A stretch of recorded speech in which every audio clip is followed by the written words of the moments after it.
films, and it's great that when I have a guest on to do this, it's always a completely different set of films. 10 films that you would want to see over and over again. So obviously the idea is that it's a desert island, so these are the only things you can see. Don't ask me how you're going to see it. We're not going to get too deep into it's obviously a riff off Desert Island Discs and right. Sean's Desert Island books. So yeah, it's just a great way of doing this. And today I have Chris from Liminal Spaces. Hello. So thanks for having me on. Absolutely, Chris. I'm very excited for this one. So before we go any further, talk about your channel, because I'm sure there's lots of people that watch your channel, but just in case, tell us what your channel is about.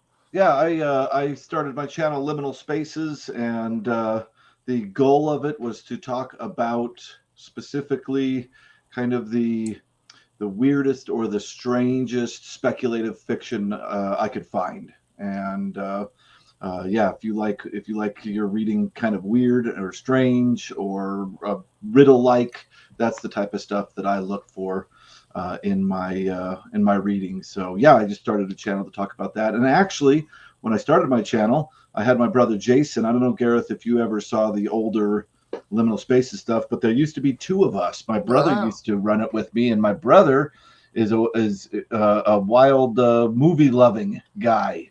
So we were half movies when we first started, and after we get through a bit of my list, you'll probably wish that you had Jason on here doing this, because you'd be talking about like the Third Man and Kurosawa and all these other stuff with Jason. But I had weirder picks. That's cool. I love the weirdest stuff, so it's really cool.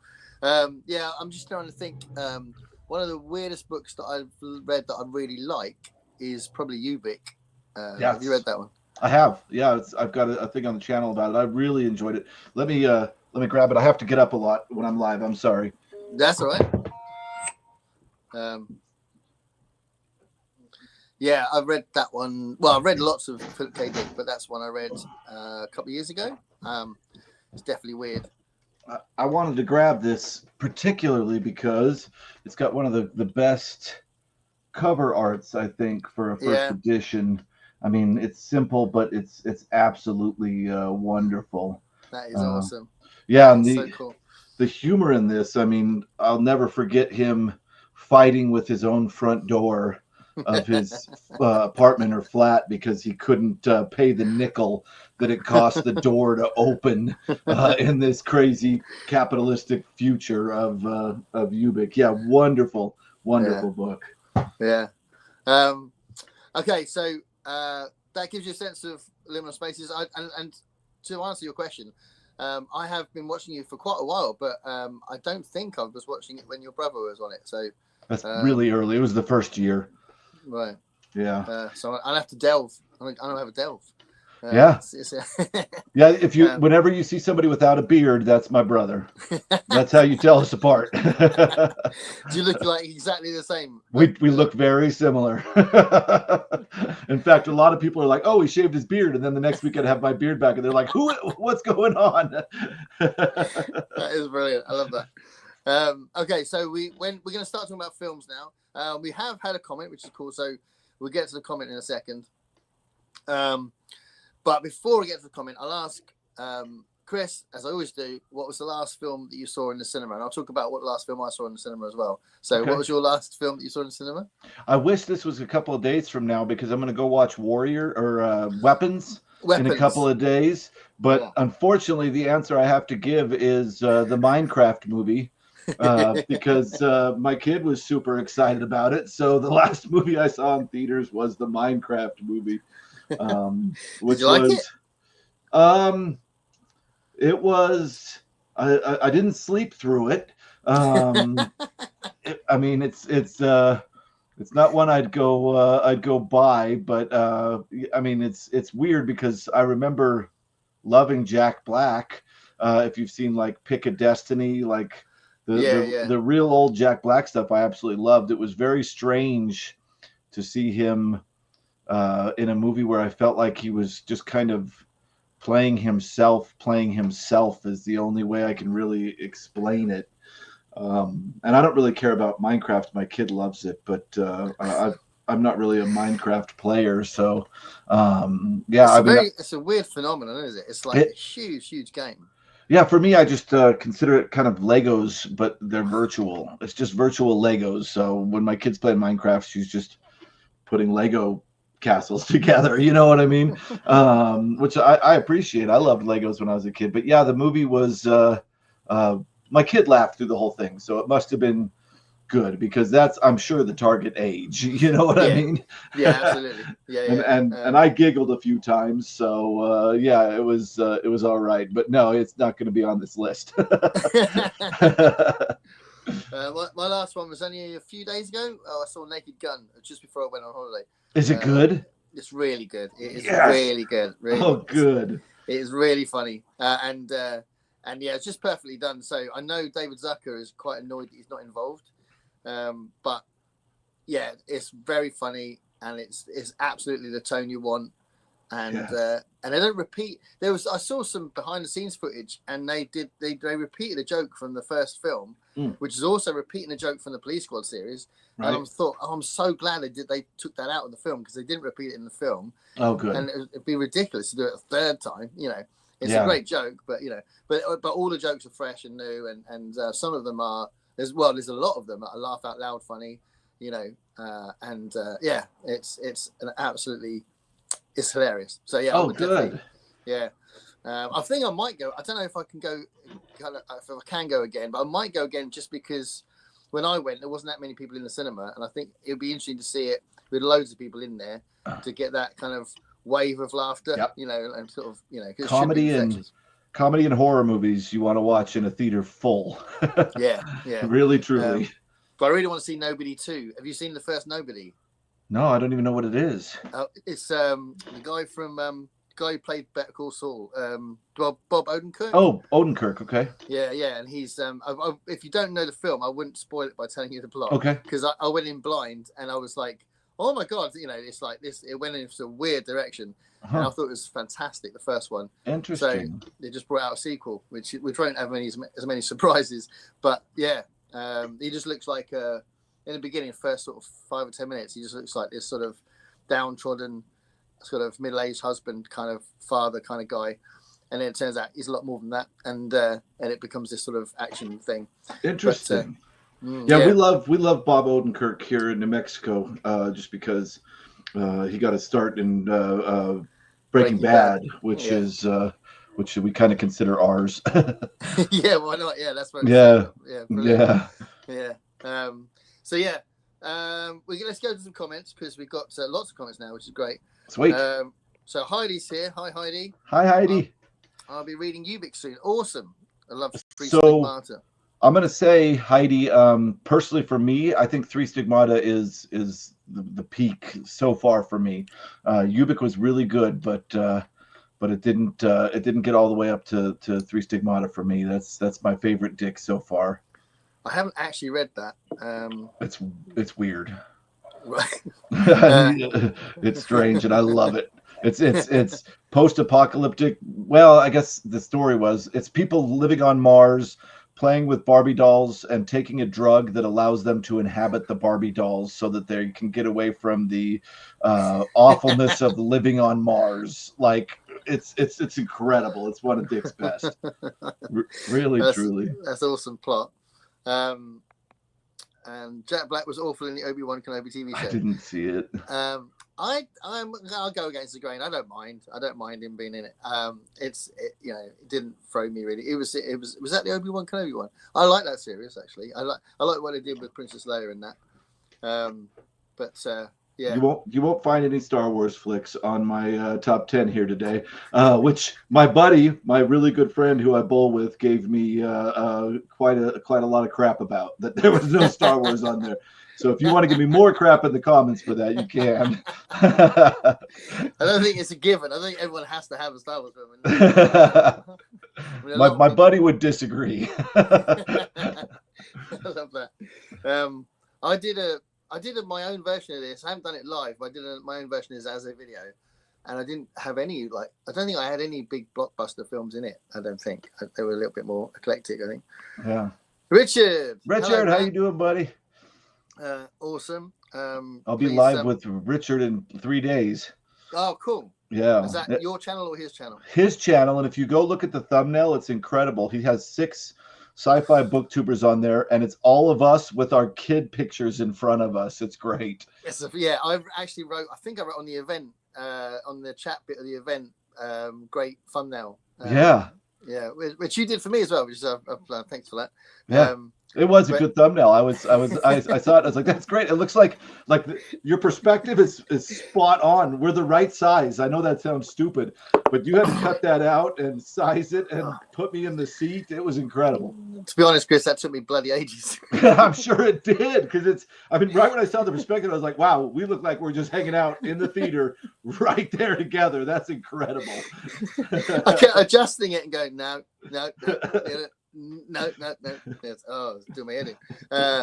But Liam Neeson and Pam Anderson now a couple. Yeah. I didn't know that. They really got on well. Yeah, which is kind of sweet, because I don't know much about Liam Neeson's private life, but I know that Pamela Anderson's had some very wild and crazy relationships, so it'd probably be much better for him. Isn't she the one with the Motley Crue guy? Yeah. Okay. What's up, Tommy Goblin? Lee. Yeah. Hi, Goblin. Nobody 2 was filmed in my province. In Manitoba. Awesome. That's really cool. 3 Stigmata felt like a trailer park on Mars. That's great. Yeah, absolutely. I'll keep that in mind. 3 Stigmata reminded me of the TV show Mad Men in tone. I could see that, because there's lots of corporate, they sell furniture for these little doll houses for the people on Mars, so they can take their drugs and live a better life inside Barbie. And it's like really cutting edge, like everybody's like, this new table has to be designed perfectly. We need a little stereo and all this kind of stuff. Yeah, I get that. That makes perfect sense. Brilliant. Jack, hi man. Jack hasn't done this yet. Jack, if you want to do this, let me know. It'd be interesting. Heck yeah. I don't know what he's saying. Aight, fellas. I think that's I think he's hi. Yeah, it's probably hi. Yeah. Yeah. He's just falling on his keyboard. The cat's helping him type. I'm reading The Carpet Makers. Yeah. Heidi talks about this on me and Dave's show, and sounds really cool. Do you know The Carpet Makers? No, I feel like I think I've heard Richard talk about it though, so maybe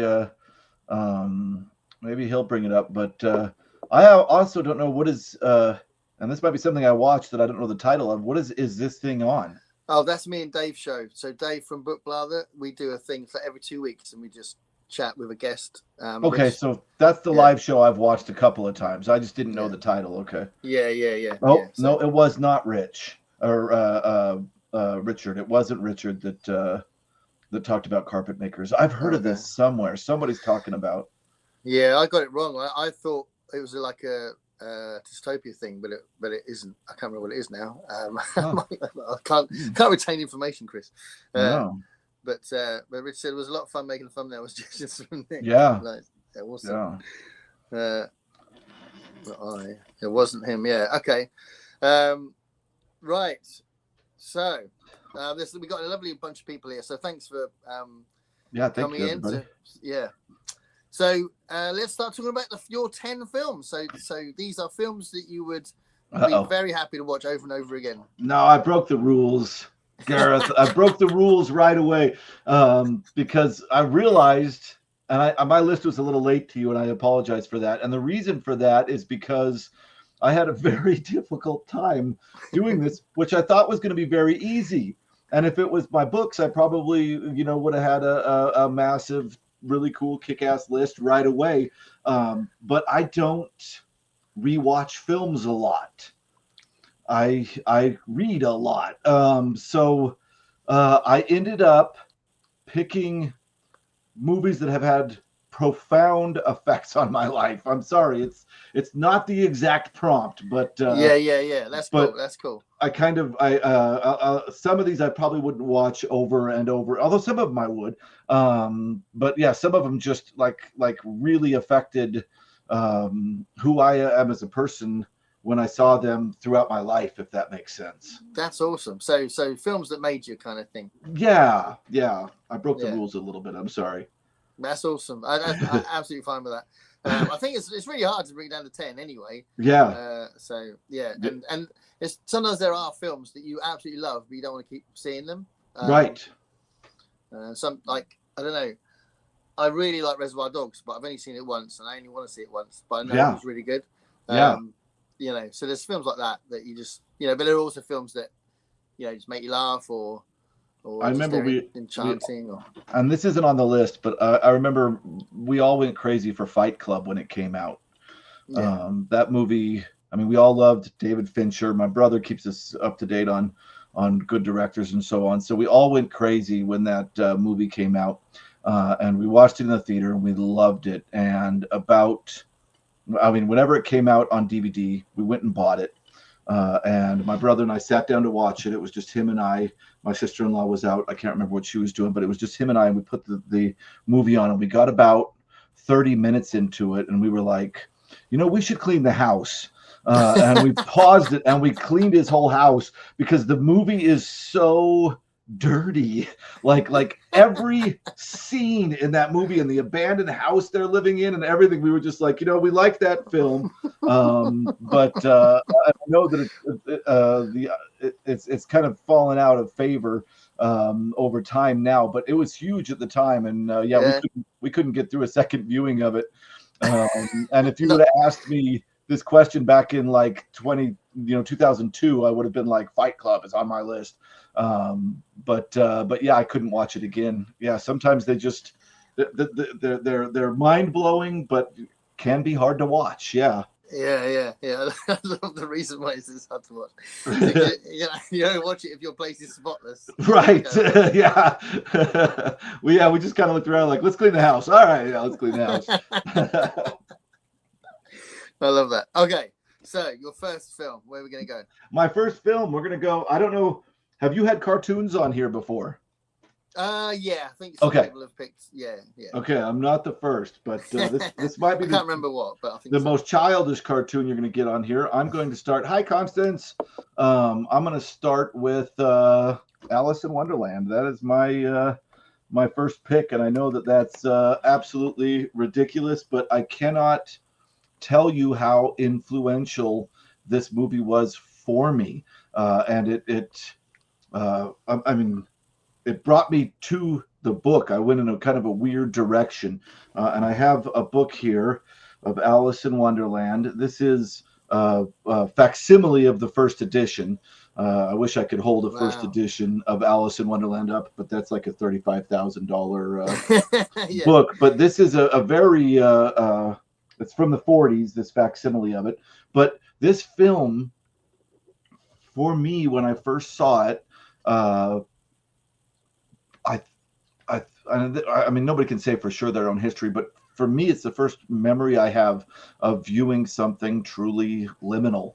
This concept of the rabbit hole, a tunnel from one world to another, really affected me. I loved it, and it took me eventually to the book, like I said, and that opened up, Narnia and all these other incredible fantasy liminal reads for me, and this was kind of the start of it all. And it's one that I didn't rewatch as an adult until I had my own kid, my daughter, and she grew up with this, and she still loves to watch this like once a year, just because it's such an interesting. I mean, it's kind of the creation of that weird other world you go to. It's really brilliant, I think. Yeah, I'm an enormous fan of the book. It's one of my favorite books, and it's definitely my favorite children's book. But I absolutely love it. I've read it many times. Yeah, and I love watching loads of different types, different versions of. Me too. Yeah. So it's interesting you chose the Disney one. Because it is really good, but obviously it's controversial in the fact that it chooses what it likes to do for exactly. Books. Well, and it's Disney's like, let's try this psychedelic 60s thing. Like they were trying to, but you're right. There was a version in the 80s. What was, I don't know. I can't remember any of it. But so many. There's one with Whoopi Goldberg in it, isn't there? And Martin Short, which is probably my favorite one. I don't know if that's the one I'm talking about. It was 2 volumes on the TV, and it had Joan Rivers as the White Queen, or the Red, the White Queen. It had the Jabberwocky part in it. It was really good. It was live action. It had, like, is it Sammy Davis Jr.? Yeah, it was really interesting. But there's also this version, and it's a foreign film, and I can't remember where it's from, where it's all like puppets. Yeah, and Jan Svankmeyer's stop motion one. Yeah. That's like eerie and nasty and ugly, isn't it? Yeah, one of the things that I love to do is create soundtracks, like to films that didn't ask me to make a soundtrack for. And that's one of the first ones I ever did, because there's no music in it. It is just weird noise, and there's like this whole section where it's stop motion of this like slab of meat walking around. It's absolutely wild. Yeah. I want to. Go ahead. Sorry, I was going to say there's a silent version which has got Oliver Hardy in it. Oh, like early. I think I just got a DVD copy of that. Cool. But I haven't watched it yet. Yeah. Okay, right. Let's go back to these comments, because I just got to respond to Goblin really quick. So Requiem for a Dream fits that. I'm really weird about my movies. For me, movies are entertainment, whereas books are like I don't want to say movies aren't art, because they absolutely are art. They really are. But when I go for movies, I go for a different reason than I go to a book.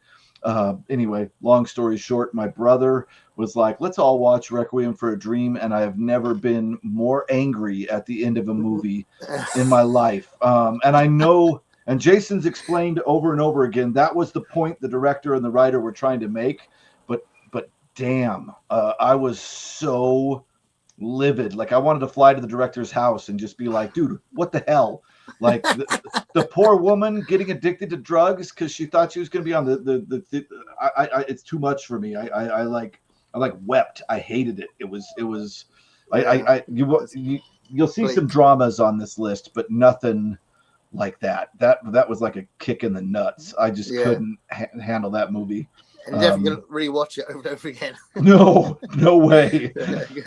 No way. I think that the director's done other films, and I'm like boycotting. I'm like, no, it's just too painful, and that doesn't make it a bad film. It just makes it not my film, you know. Yeah, absolutely. So Heidi's recommending Gormenghast. Yeah. It's right on my to be read stack right over there. It's coming. I've talked about the fact I'm quite intimidated by Gormenghast. Mm-hmm. So I've had different editions of the book, and then I've got rid of him, and then I bought it again, and then got rid of him, and then bought it again. And it's just like, I'd like to read it, but I'm a little bit scared. I don't know. Yeah, I don't know what it is. It's pretty thick. Quite heavy, I think. And I don't know, because I haven't read any of it yet, but I've heard the prose is quite dense. But, but I'm excited for it. And people just say it's incredible. Yeah.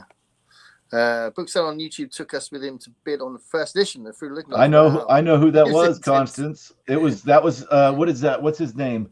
I love that guy. I was watching too when he did that. He didn't get it. That's really interesting. So that video still up. I'll look for that. Yeah.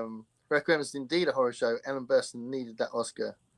Yeah, this is interesting, because later I'm going to be talking about a movie that is a very intense dark horror movie. So maybe I'm being too hard on Requiem for a Dream, but God, like, I don't know. There was no escape into fantasy for that. It was just like, here's hard, gritty reality, and hard, gritty reality sucks in real life. I don't know if I want to go experience like the worst of it in my entertainment time. You know what I mean? Yeah. Jess is here from Bad as Rad. Hi, Jess. Jess, I think last time she was wearing horns on the the live. Yeah. That was great. That was 4 hours long, and we had different people on because it was an open mic. We don't normally do that. Awesome. That was fun. Yeah. Because I didn't have time to get a guest, and Dave's always really busy, so it was like, let's just throw it out there. So that was really good fun. And Jess first one. Tell us the horror. We'll get there. It's coming. I think I have 3 horror movies on my list, so you'll get some horror movies. Nice. So Alice in Wonderland, and yeah, I mean, weirdly, the book doesn't seem to get mentioned that much in the people that I see on BookTube. You know, there must be loads of videos about it, but I don't see people mention it that much. Yeah, It's kind of weird. like I see Narnia a lot more and Lord of the Rings than I do Alice in Wonderland, and I feel like Alice is kind of the beginning of Yeah. it. I mean, you could almost argue it's the first fantasy, and I know people will take umbrage with that, but there's certain aspects of it that had never been seen before. It was groundbreaking. Yeah, yeah. Maybe the first modern one or something. Maybe. Yeah, yeah, yeah. So Constance says, when I finished Grapes of Wrath, I felt the same way. Oh, yeah, as Requiem for a Dream. Yeah. So much fun. Yeah, thanks, Jess. Yeah, and then hi from Constance. Okay, let's have a look at your second film then. All right, I'm going to jump, but this is also a film that was very similar in what it did for me, and that is 2001: A Space Odyssey by Kubrick, with writing help from Arthur C. Clarke. And I think I was probably 12 years old, and I was living with my real father, my birth father, and he put this film on and talked about space and the wonders of space travel to me while we watched. And I remember, I mean, talk about a film that matches music and visuals perfectly. I don't think I've ever seen a better ode to the beauty of space and humanity's travel in space than this film. And the end speaking of rabbit holes, the end introduced me to the kind of concept of psychedelia in filmmaking. I mean, that whole end sequence, I remember like 12, like I couldn't pay attention for more than 10 minutes, but I watched that whole sequence with my jaw open, just shocked by how wonderful this was. And of course, I was very lucky to have my father there talking about what it would mean if a human were to suddenly evolve at high speed and what that would do to a person. So I had context that if I just would have found it on my own, I wouldn't have had for a long time. But yeah, this made me fall in love with astronomy, science fiction, space, and later my dad got me the book, and I read the book, and there's even more in the book there. Just wonderful stuff. Yeah, that's fantastic. Yeah, it's I don't know, Kubrick has this thing where he has so much attention to detail, doesn't he? Yeah. And such a great filmmaker. Yeah, it's interesting because I find that the artists that I love are probably mostly assholes, because they are so obsessed with perfection that, I mean, like, I'd never want to work with Stanley Kubrick, but God, I want to watch everything that he's ever made because of how hard he is on everybody around him, because he wants that perfection. And even now watching it today with the pin floating in the shuttle and the woman picks up the pin, it still looks wonderful. It still looks wonderful. Yeah. So he good. Was one of a kind. And that's his kind of magnum opus, isn't it, really? Mm-hmm. Yeah. Fantastic. Okay, let's go back to some comments. Jess says, how do you feel about splatterpunk movies? Examples like Devil's Rejects or House of a Thousand Corpses or Terrifier. I'm sorry, Bad. It's not my cup of tea. It's funny because I love horror. Like I have a huge collection of horror movies, but I very specifically like the type of horror that is mysterious and spooky and supernatural, usually ghost stories and stuff like that. I never really got excited about loads of gore. Yeah. However, Oh, go torture ahead. stuff. No, I was Yeah. going to say it's like torture stuff. Yeah, go on. Go on. Yeah, However, I read the synopsis at one point to The Human Centipede. Like, I read a little synopsis of it, and I had nightmares for like 3 days in a row. I am really? not kidding. That's too scary. Like, I don't want to Wow. watch that occur. I don't want to watch that occur. But again, I'm going to be talking about a horror movie that some would say is pretty dang dark in a minute. But yeah,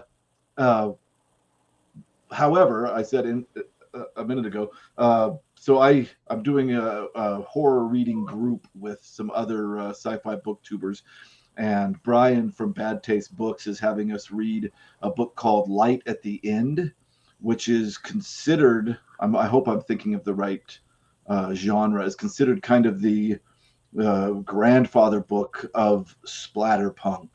Okay. And it's really weird, but I can handle a little more gore in books than I can in movies.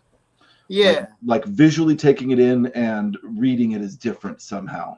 Yeah, I think you tend to get the character's thoughts or something that's a little bit deeper in a book than you do on screen, probably. Yeah. I'm not sure. But yeah, those kinds of films, I always fall on them. So loads of those films, I can say I've watched them, but missed the first 5 minutes because I was just turning the TV on the different things. And I was like, oh, what's this? And then it just stayed there. Right.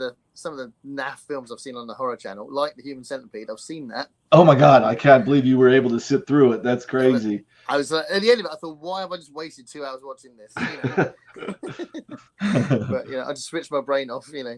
Yeah. So Goblin says, I found Titus Grown without knowing anything about it, and the first paragraph, and promptly bought it. Fantastic. There you go. So the way it's written is probably part of it. It's so weird. I love reading splatterpunk, but I can't watch it. Exactly. Bad. That's exactly it. I do the same. Like if it gets a little too gory in a book, I'll be. For instance, Doctor Sleep, the Stephen King sequel to The Shining. Yeah. I read the book, and there's this terrible torture scene of a young boy as these energy vampires are feeding on them. And I was like, ooh, gross. I hate this. And then I finished the book. And then I went and saw the film, and I almost walked out of the theater during that scene in the movie because I feel like seeing it is different from reading it, and I don't know why. I think it's because we can put a buffer on it. It's like the word, there's our brain is thinking about it, and it will create it. Definitely, there is an element of creation in us reading. Right. I'm gonna do a video hopefully this weekend about hopefully today about how we read. But but it's definitely, there's a thought process that allows you to sort of be a little bit more distanced, if you like. If you're watching it, you're watching somebody do it. Yeah. Nobody necessarily wants to see someone. It's like for reasons that are quite personal, I can't watch domestic violence, and I realised that I probably can read it, which is really weird because I've avoided domestic violence in books. I've avoided a book if I knew it was in there. But then how about The Shining? Did you watch The Shining? The Shining is one of my favourite Stephen King books. Yeah, and I've watched the film. And again, the film is like her character is very different anyway, isn't it? In the film? Right. Yeah. She's got more agency in the book, isn't she? And and Kubrick, like you said, he treated her horrifically, didn't he? Right. The actress. Right. Shelley Duvall. Yeah, Shelley Duvall. Yeah. Yeah.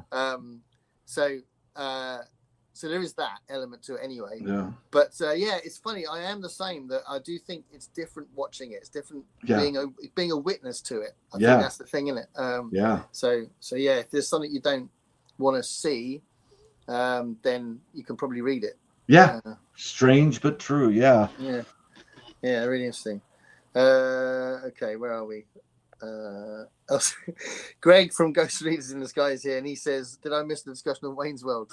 I could just I didn't like, I grew up with Queen, but I didn't care about Queen. But when Wayne's World, when they did that iconic Bohemian Rhapsody headbang.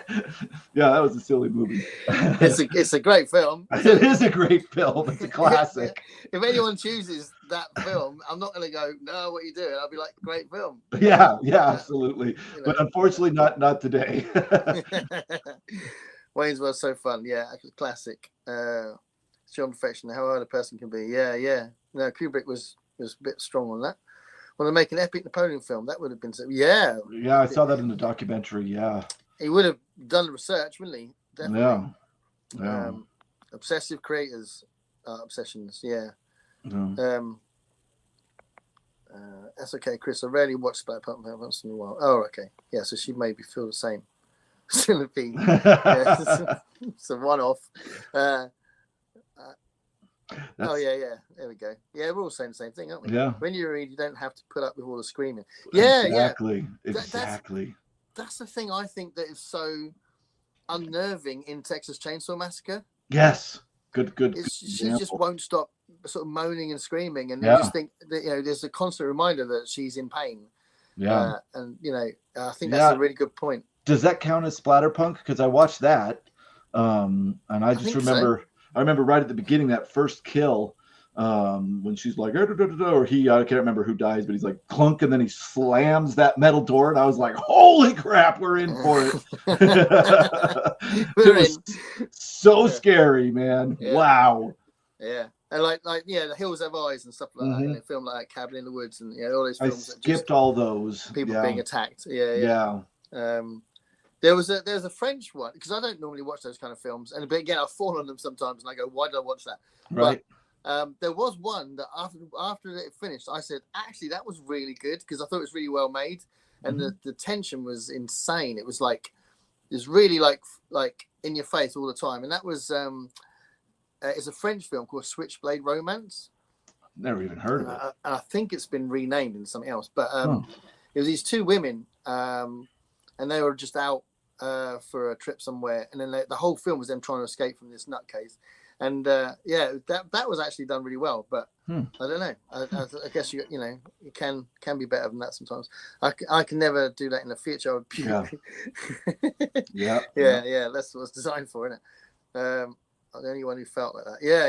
Oh, good. I'm glad. Yeah. Yeah. We totally agree. Love Alien. It's so funny because I'm a weirdo that I don't really care much for aliens, and that just pisses people off to no end. But I'm not a huge, you're not going to see Terminator, Total Recall, or any of these 80s films that I enjoyed, RoboCop, but they're not films that I own and watch again and stuff. I liked 70s films as I was growing up more than 80s films, I think. But yeah, Alien, I saw young, and I was climbing up the damn walls. It scared me. It's like The Thing. Like The Thing scared the crap out of me. And we were watching these when we were kids. Because my parents, it's funny because we grew up in kind of a strict religion that we eventually left. That was a British ambulance. It sounds pretty similar to an American ambulance, just with a different accent. But yeah, it was really scary watching those. But yeah, I prefer Alien to Aliens. I think that the sci-fi horror was better than the action sci-fi to me. Yeah. I thought it was absolutely brilliant, and also. I loved seeing, and I know that there's been some kind of academic pushback a little bit on this, but I loved seeing badass Sigourney Weaver. I think that was the first time that I saw a woman in a role that is usually set aside as I was growing up for men. Like she, and I've heard, I don't know if this is true, but I've heard that it was originally written for a man, and they just, and they just didn't change anything. They're like, just have her do the same, and she freaking killed it. It was so cool to watch as a kid. I was like, that's a badass woman right there. Really, truly. No, I love the first film, and I actually agree with you. I think the second film's great, but it's not as good as the first one. No. And you just mentioned The Thing, and I can't tell you how much I love The Thing. It almost made it on here. Yeah. I think it's been picked twice, I think, in this I'm series of sure. videos already. Yeah, incredible stuff. And I think the whole story of how the first Alien film was made is really interesting because it went through so many different rewrites. And there was a book that came out ages ago by David Thompson. It was about the making of the first 4 films, and that's a really interesting book about Does he go into being sued by Van Vogt? That maybe depends when that happened because it came out quite a while ago. When did Van Vogt sue him? Van Vogt sued him way back when it first came out. Oh, then probably then, yeah. Yeah, because of the Voyage of the Space Beagle. He said that they ripped it off from the Voyage of the Space Beagle. And it's very difficult on that one because the concept of scary alien in a ship isn't that hard to come up with on your own. So I don't know. I don't know how I feel about that one. I don't know why, but I thought that was seen as a precursor to Star Trek. Have I got that wrong? It wasn't that one. The Voyage of the Space Beagle. No, I've heard that as well. The ideas of the crew on the I think where's Richard? Richard, tell us. Richard. Tell us, Richard. But he knows. I love the way that the crew looked and acted, and the whole tone of the crew in Alien is amazing. I think. Awesome! So cool. So real, gritty. So scary. And the design. Sorry, we shouldn't be talking about Alien this much.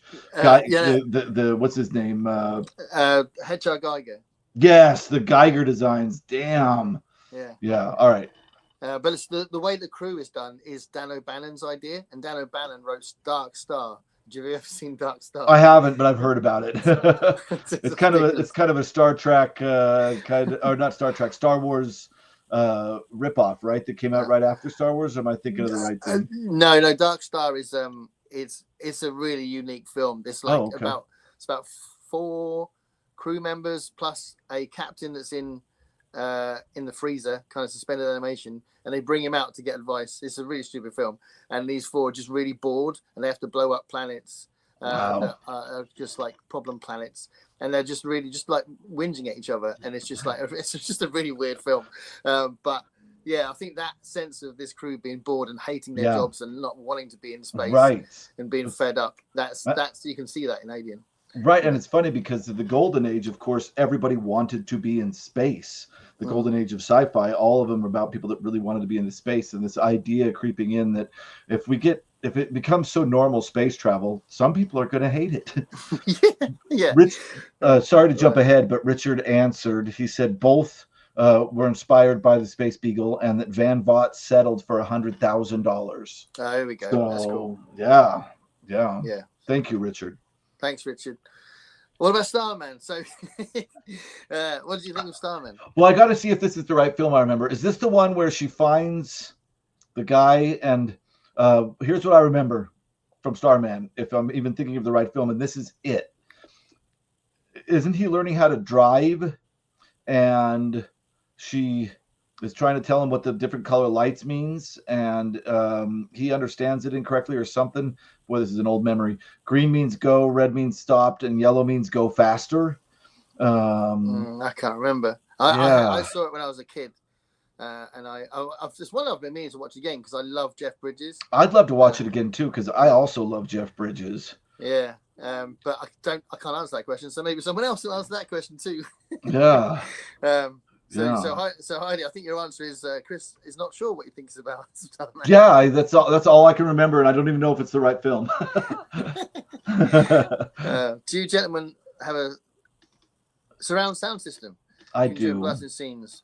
Like I haven't got a surround sound system, but I've got a good TV. You can play it pretty loud before it gets distorted, and I don't want to admit how much I paid for my stupid surround sound system. I saved up for a long time.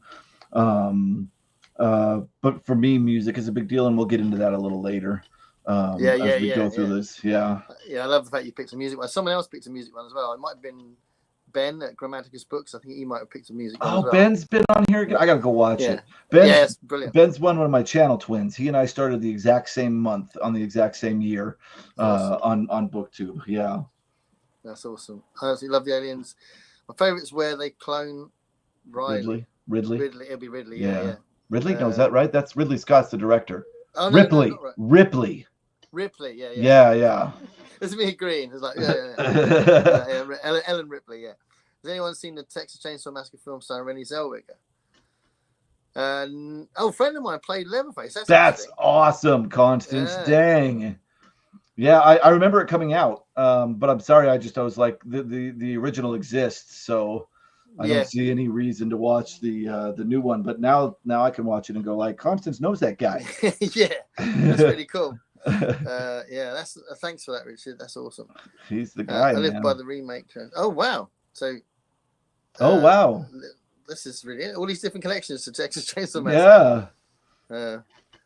And my devil horns, but this lady gets nauseated by movies. The Fly. The Fly. Shit. I love that film. I do too. I do too. And now, see, it's weird. I'm contradicting myself. That movie was so gross, and I watched it in the theater, and it was so gross, and I really enjoyed it. No, but the thing is with that film, because I could rant about this for ages, but the performance, the way it's written, Cronenberg's direction, it's a really emotional film. It's a really powerful film, I think. I think beautiful. It is. Yeah, it's very gross. It's very icky. Yeah. I think, as I said on a video once, it was the most icky film that I love. But yeah, I think it's really powerful. I remember I said to my mate who wasn't massively into horror films. This was when I was about 16, I think, and I sat him in front of my TV, turned the lights on, and said, "Look, you don't know anything about this film. Just watch this." And we sat there and watched it together, and he was like, "That was incredible." That was incredible. My gosh! Yeah, amazing. Yeah. Oof. Amazing. But hold on, where are we now? So we'll carry on with these for a minute. What if aliens are? Yeah. All right. Yeah. I think I remember it. Oh yeah. Good. Heidi's saying. Okay. Yeah. You watched The Drive, so you got yeah. Okay. Good. Yes, I'm thinking of the right film. Yeah. I like that film. I remember liking that film. So I think my very old memories of it, I think I liked it. Tell me, wow. Yeah, maybe it was. I mean, AIDS was a big thing when it came out. It was 86, I think, when it came out. Yeah. So I don't know if it's a Red Space. Yeah, I remember Jack talked about this on this channel recently, I think. Oh, Jack, awesome. Stomachs, then they hatch out of them. Oh, well, no, that's definitely. Yep, I can see. Link there. Yeah, yep, there you go. Yeah. Predator is hot. That is brilliant. That's the comment of the day. I love it. Yeah, seriously. Predator's hot. He's a good looking alien, man. Yeah, I would. Definitely a boss. Did you know Robbie? Okay, not sure. Okay. Good, so let's go to the next one. Yeah. All right, we're gonna jump to something. I'm gonna try to jump to something that I don't have a copy of the DVD, which I used to, and I probably still do, but I can't find the dang thing. I was all over my shelves looking for this. I want to talk about the Jane Eyre film from 2011, and I wrote the director down. I tried to write the director down for all these, and I've been forgetting to say it. But the director of Jane Eyre was Kari Joji Fukunaga, and it's stars, what's her name, Mia, the woman that played Alice in the Tim Burton Alice. Yeah.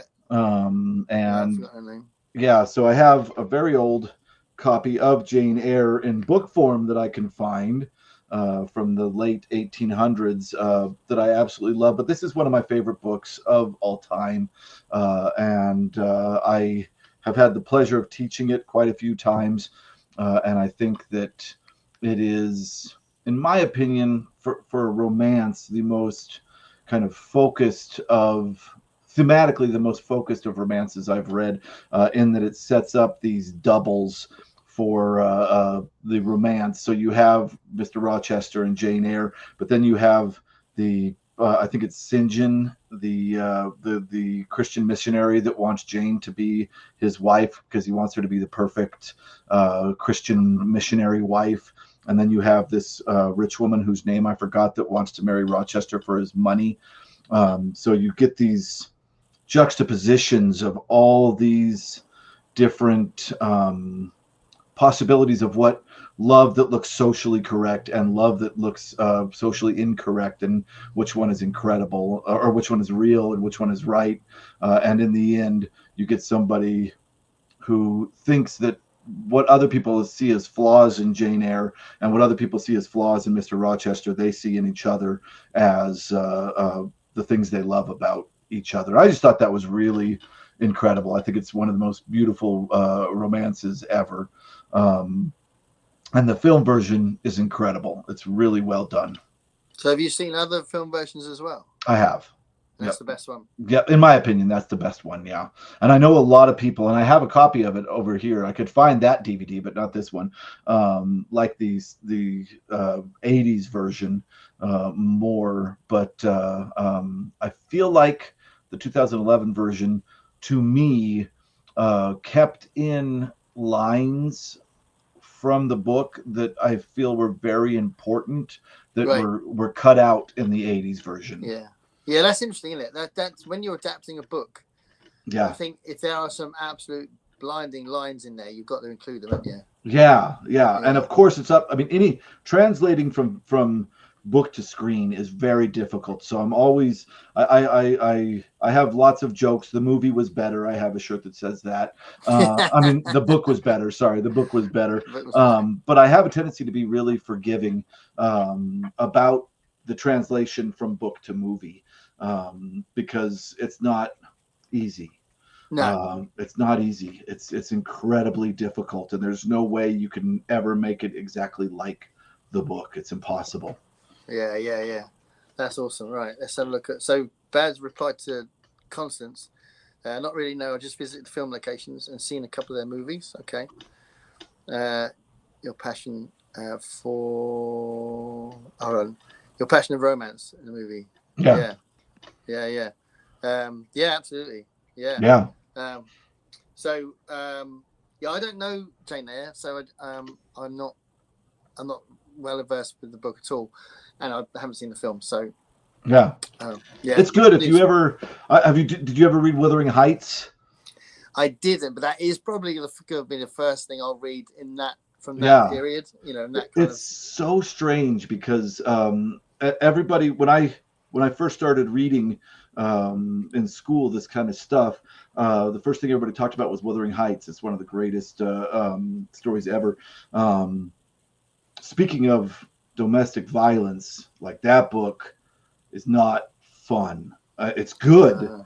I love her writing, and her poetry is incredible. But that book is not fun. That is not a lot. It's love via obsession by people that are angry and violent. Is Heathcliff violent to her then? Heathcliff's violent to everybody. Yeah, the violence in that book is crazy, and people are violent to Heathcliff when he's a kid. Jane Eyre, I felt like, for me, I have a hard time, as you can tell from my response to Requiem for a Dream, for hopeless situations. I really do. Wuthering Heights is just darkness. It's just gritty, awful darkness. Jane Eyre has some gritty, awful darkness, and there's of course a big twist that now that I know you haven't read it, I don't want to give away. But there's some weird shit going on in that book, and he has a big secret. But it's got hope, so I like that one a little better. Yeah, I think I'm. It's possible. I don't know if likely is a bit strong, but it's possible I might read that before the end of the year because it's there bubbling under, Yeah. So yeah. I think you might like Jane Eyre better. Okay. Yeah. Okay. Well, yeah. That's cool. I will give it some time. Yeah. Give it my shot. I do enjoy the comparisons of books. Yeah, absolutely. Yeah. It might be an interesting life to do with lots of people, and everyone talks about their favorite adaptations, the ones that have gone wrong. Yeah. That might be I know that Chuck Palahniuk himself, I started to bring up Fight Club again, but I use it as an example all the time, has said he likes the movie better than his book. Right. And that's he said, David Fincher really hyper focused the story I was trying to tell and made it much better. And I've read the book and seen the movie, and the movie's better. Yeah, I read the book not that long ago, and yeah, I agree with him as well. Stephen King said he likes the version of The Mist more than his version. Dude, that ending. Wow. You say you don't like bleak endings. Yeah, right. But I mean, come on, that's a classic. That's insane. Yeah. Yeah, that is a better ending than Stephen King wrote. Yeah, and it's nice that he said that himself. Have you seen Sci-Fi's Tin Man? Yes. Have you seen that? Yes. It's like a kind of a gritty Oz. Yeah, it says it's a decent adaptation of Oz. Yeah, I really liked that. I liked that a lot. I need to find it because I love the Wizard of Oz, and it'll be interesting to see that. If there's crap. God, a movie I could have put on here that I absolutely loved is Return to Oz. Like, the scariest Jim Carrey's first movie, I think, or second or something. He's a Wheeler in that movie. Yeah, I really love that. I watched it over and over again when I was a kid. I thought it was great. It's underrated, that film, isn't it? Yeah. Okay, Jess says, what's your favorite movie genre? Comedy or romance? Horror. Yeah, I worked really hard not to pick all horror movies for this. I love it. Dramatic, like Stalkers, Obsessed Lovers, Fatal Attraction. Yeah. Right. Yeah. No. Okay. Yeah. If you like that kind of stuff, I can recommend in its entirety Japanese literature. All of it. There's nobody that writes better about obsession than I feel like the Japanese literature of the last century did. Absolutely incredible. I like Stephen King movies better than his prose.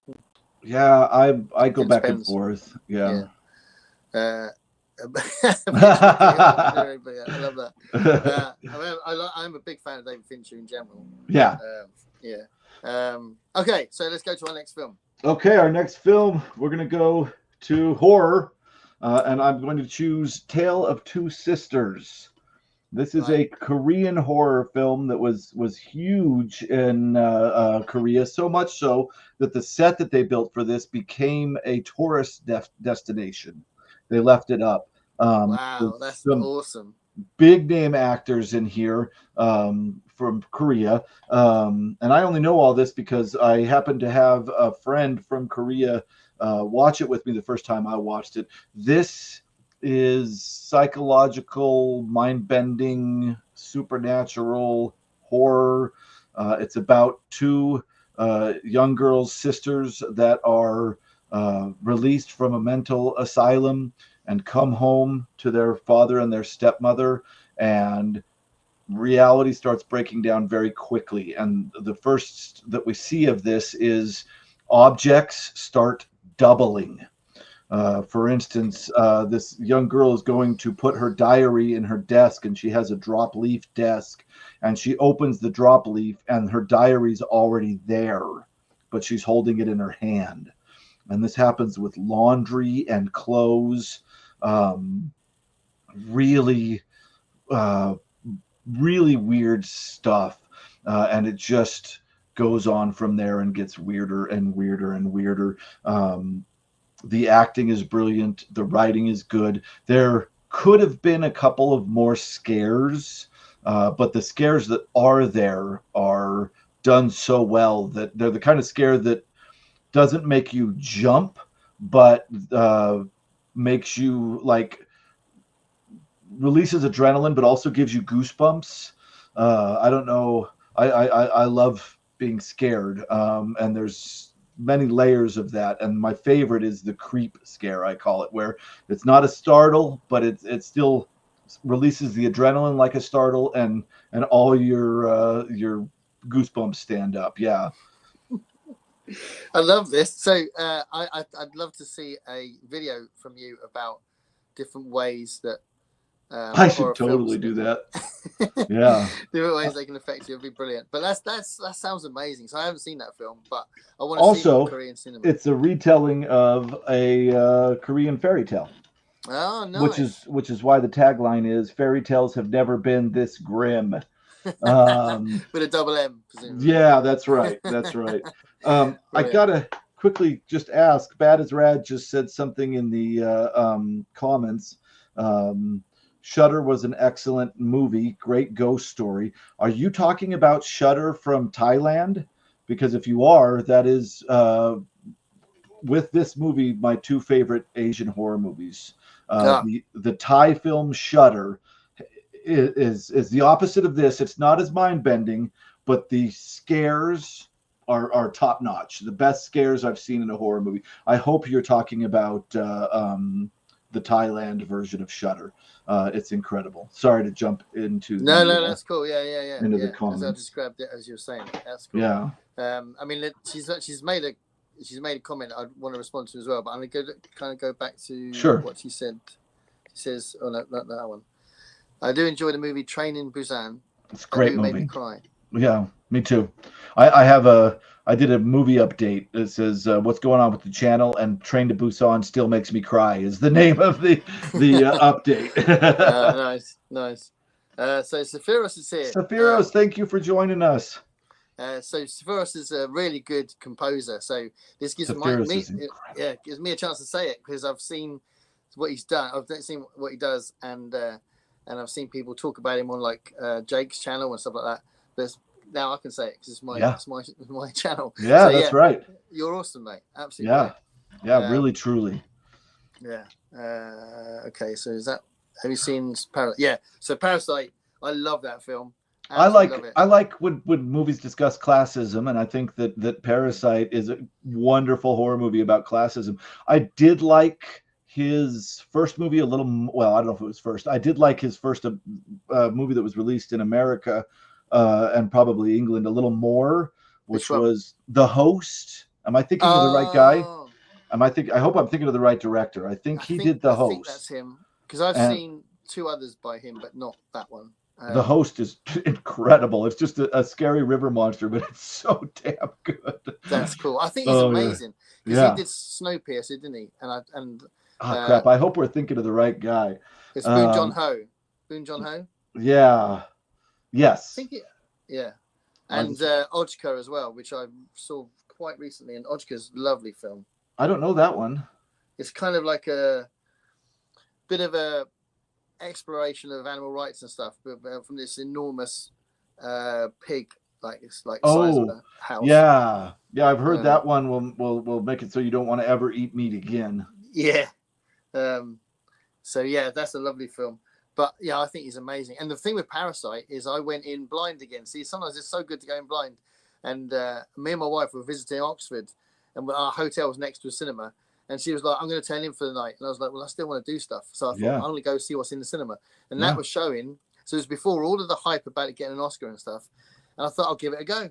And then I didn't know what was going to happen. And that film has got one massive part where you just go, what the hell? Because it goes in a funny direction, doesn't it? Yeah. It's about, I don't know, about half an hour in, doesn't it? And I was like, what? I wasn't expecting that. And it's so brilliant. Okay. So I got to look for The Host, haven't I? Yeah, The Host is The Host is the first one I know. Snowpiercer, Okja, or however it's pronounced, and then Parasite. Yeah. Great filmmaker, and for a long time I thought it was this filmmaker, but it's not. This is a different person. Okay, yeah. So I'll look for that as well. Hopefully, I've got that on Netflix. We've got quite a few interesting kind of world cinema stuff on Netflix. So hopefully that'll be on there. Two Sisters was released in the UK with a beautiful Blu-ray, and we can't get a Blu-ray out here to save our lives. It's driving me nuts. It's one of wow. Like I want a 4K restoration of this, and like the UK got the Blu-ray, and I can't watch PAL out here. You know, I have to have NTSC, and that's a pain. Yeah. So if you can get a copy of Tell Two Sisters, check it out. I think you'd love it. Well, I'm going to London on Wednesday, and if I go to FOP, you can get some Blu-rays quite cheap there, so that I could have a look. It was remade in America. It was called The Uninvited. It had the lady from Series of Unfortunate Events and American Gods. What was her name? I can't remember. Browning, Emily Browning. Okay. And it's nowhere near as good as the Korean one. It's called The Uninvited. Somebody who might have seen that. Yeah. So she's asking you, I think, if you believe in superstitions or bad karma. That's interesting. It's strange because I teach logic. I teach Wow. yeah, I mean, I teach people to argue. I teach rhetorical fallacies. I teach critical thinking. I do all of that. And so I have that teacher in my brain that says everything is, science and so on and so forth. But then, yes, I have the other side of me that loves the Chinese zodiac and superstition. And I knock on wood when I say something that could be a jinx. So the answer is the weird double thing inside of me. Yes, part of me does believe in all that kind of stuff. It was hard when I thought about movies like The Exorcist and all that kind of stuff, because those are ones that were really big for me too. But when I was choosing these 10 movies, I really tried to consider movies also other than horror movies.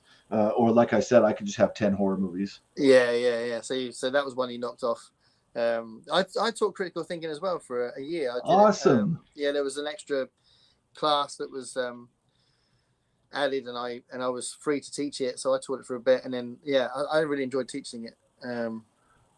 I taught in London for a semester. Up in did you really? Yeah, Wow. Westminster University.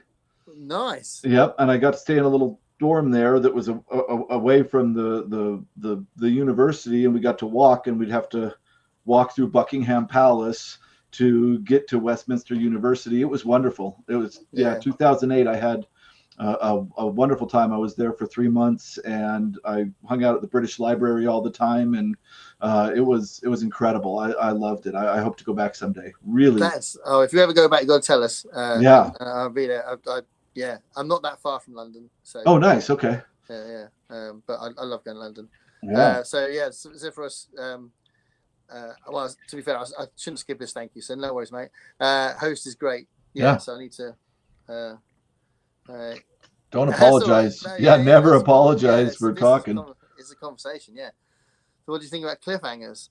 Well, that's a complex topic because, like, for instance, a lot of the novels I read will end in vague manners that some people would absolutely consider cliffhangers and be angry at, but that I feel like enough of the story has been told that you can suss out the ending of the book.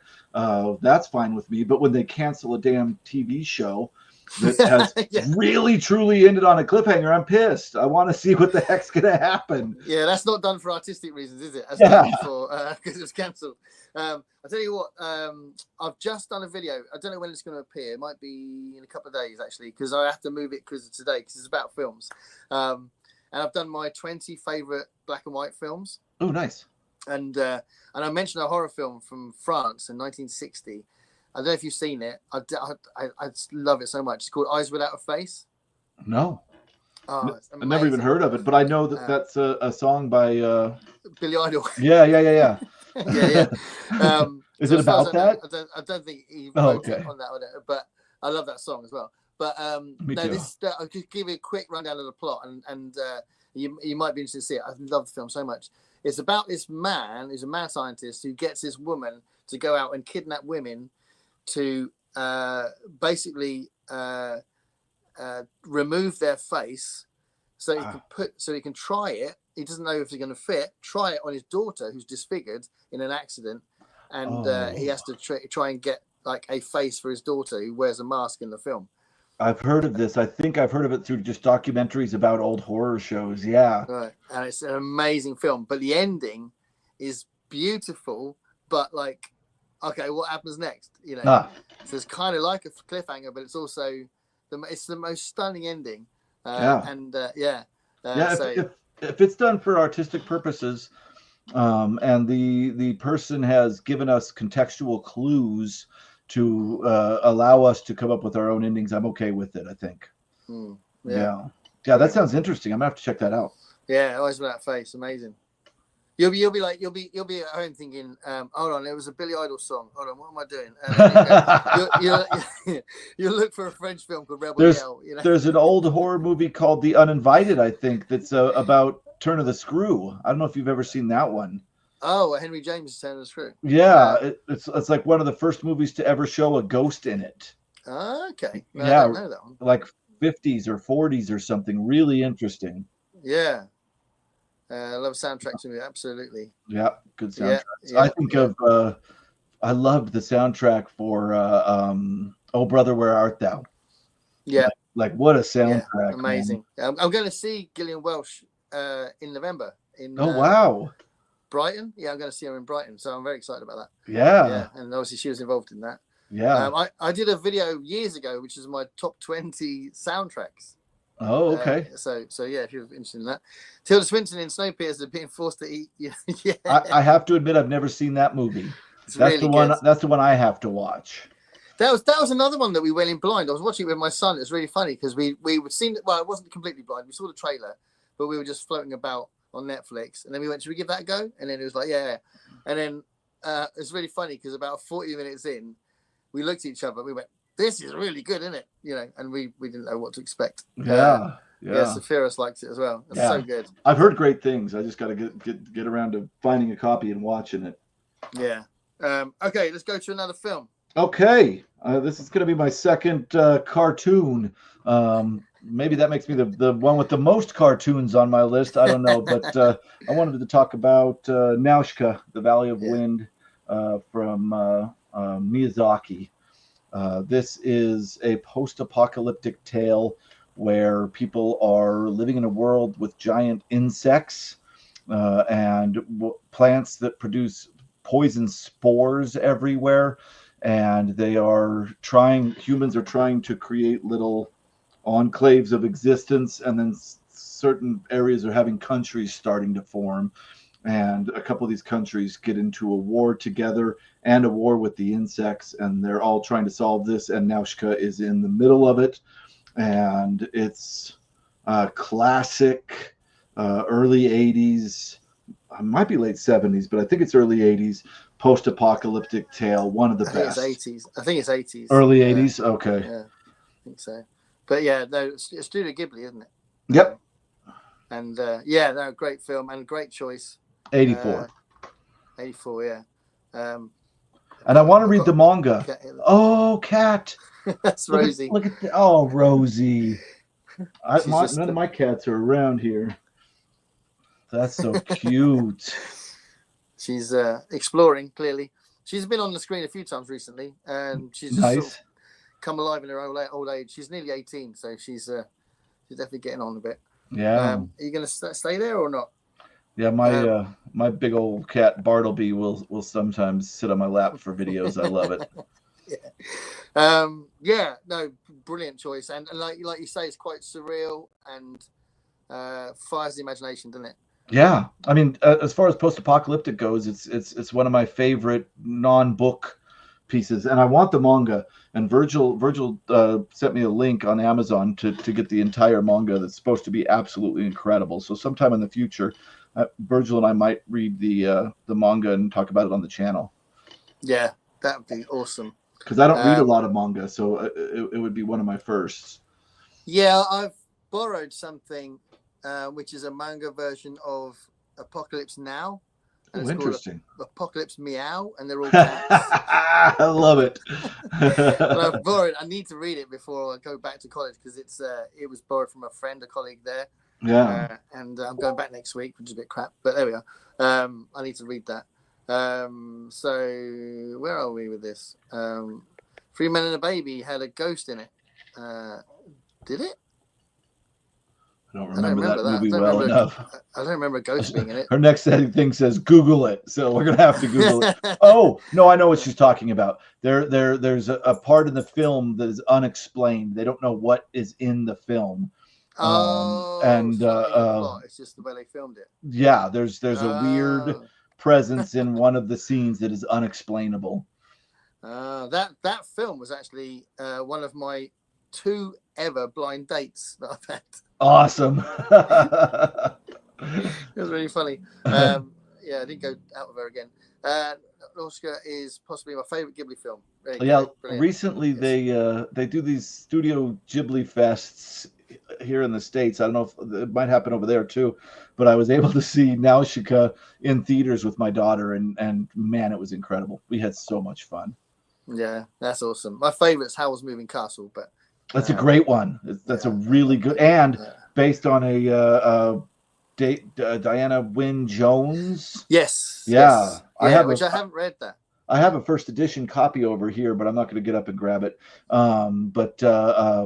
Yeah, I love that. There's quite a few these films that are based on British writers. I think Arrietty the Borrower was based on The Borrowers by Mary. I can't think of it. There's a book called. There's a show called When Marnie Was There, based on another English writer. Really good stuff. Yeah. Cool World.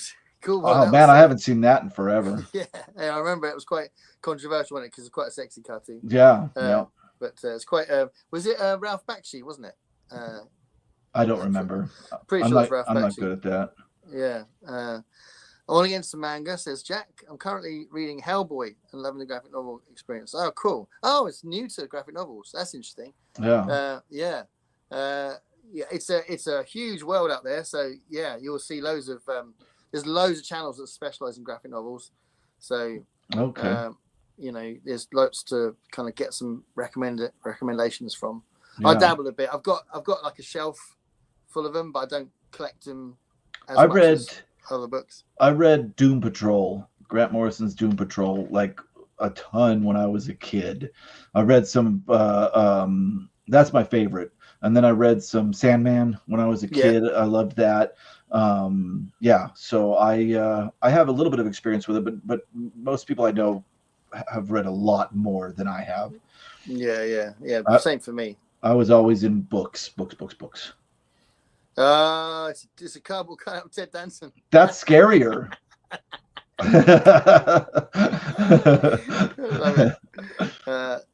Love Legends. Brilliant.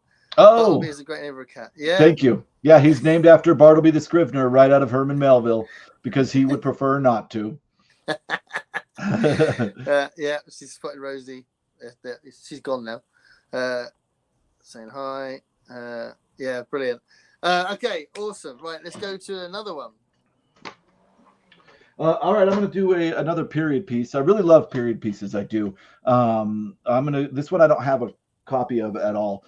There's two that I don't have a copy of. I couldn't find my copy of Jane Eyre, and this one I don't even know if they ever made DVD copies. There was a British company named Hemdell that was called Hemdell Home Video in the United States. They did 3 films. They did The Belly of an Architect. They did a movie called Impromptu, which is about Chopin and George Sand. And they did one of my favorite movies of all time, which was called Vincent and Theo, directed by Robert Altman and starring Tim Roth as Vincent van Gogh. And I've stated that I don't really like dark, gritty dramas with no hope. And this is one of the darkest, grittiest dramas with no hope. And I absolutely loved it. I loved it so much that I went out and tried to be a painter. I have a whole box full of really just terrible, awful paintings in my attic because of how obsessed I was with this movie and Vincent van Gogh because of it, and painting afterwards. Like, that's really amazing. Yeah, really big effect on my life.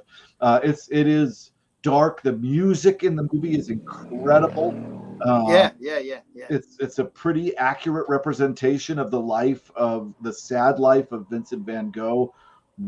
Incredible. And actually all 3 of those movies, The Belly of an Architect, Impromptu, and Vincent van Gogh by Hemdell, wherever they are now, I have no idea. Really incredible. Belly of an Architect is a really important film for me. So I'd have to have a think. Maybe it'd be interesting to do a video on films that I saw between like 17 and 20 that really kind of helped me to kind of grow up, if you like. That's about the age I was. Yeah. It's such a powerful but really quite depressing film, but very beautiful. It's set in Italy, isn't it? And Brian Dennehy is the main guy. Who looked a bit like my dad, which is probably why it affected me a lot, which I won't go into now. But really powerful film. Amazing score by Michael Nyman. It'd be fun to do a video on that trio, because I remember the trailer. We had Vincent and Theo. We recorded it off the TV, and there was a trailer that was like a trio of hits. Belly of an Architect, Impromptu, Vincent and Theo. It'd be fun to do each one of those. Constance, the movie we're talking about is called Vincent and Theo by Robert Altman. Yeah. Tim Roth is an amazing actor. Seriously. He is absolutely one of the best. And I think he's kind of underrated, isn't he? He is. And I think the first time I saw him was in Rosencrantz and Guildenstern Are Dead, which was just, I mean, we laughed so hard.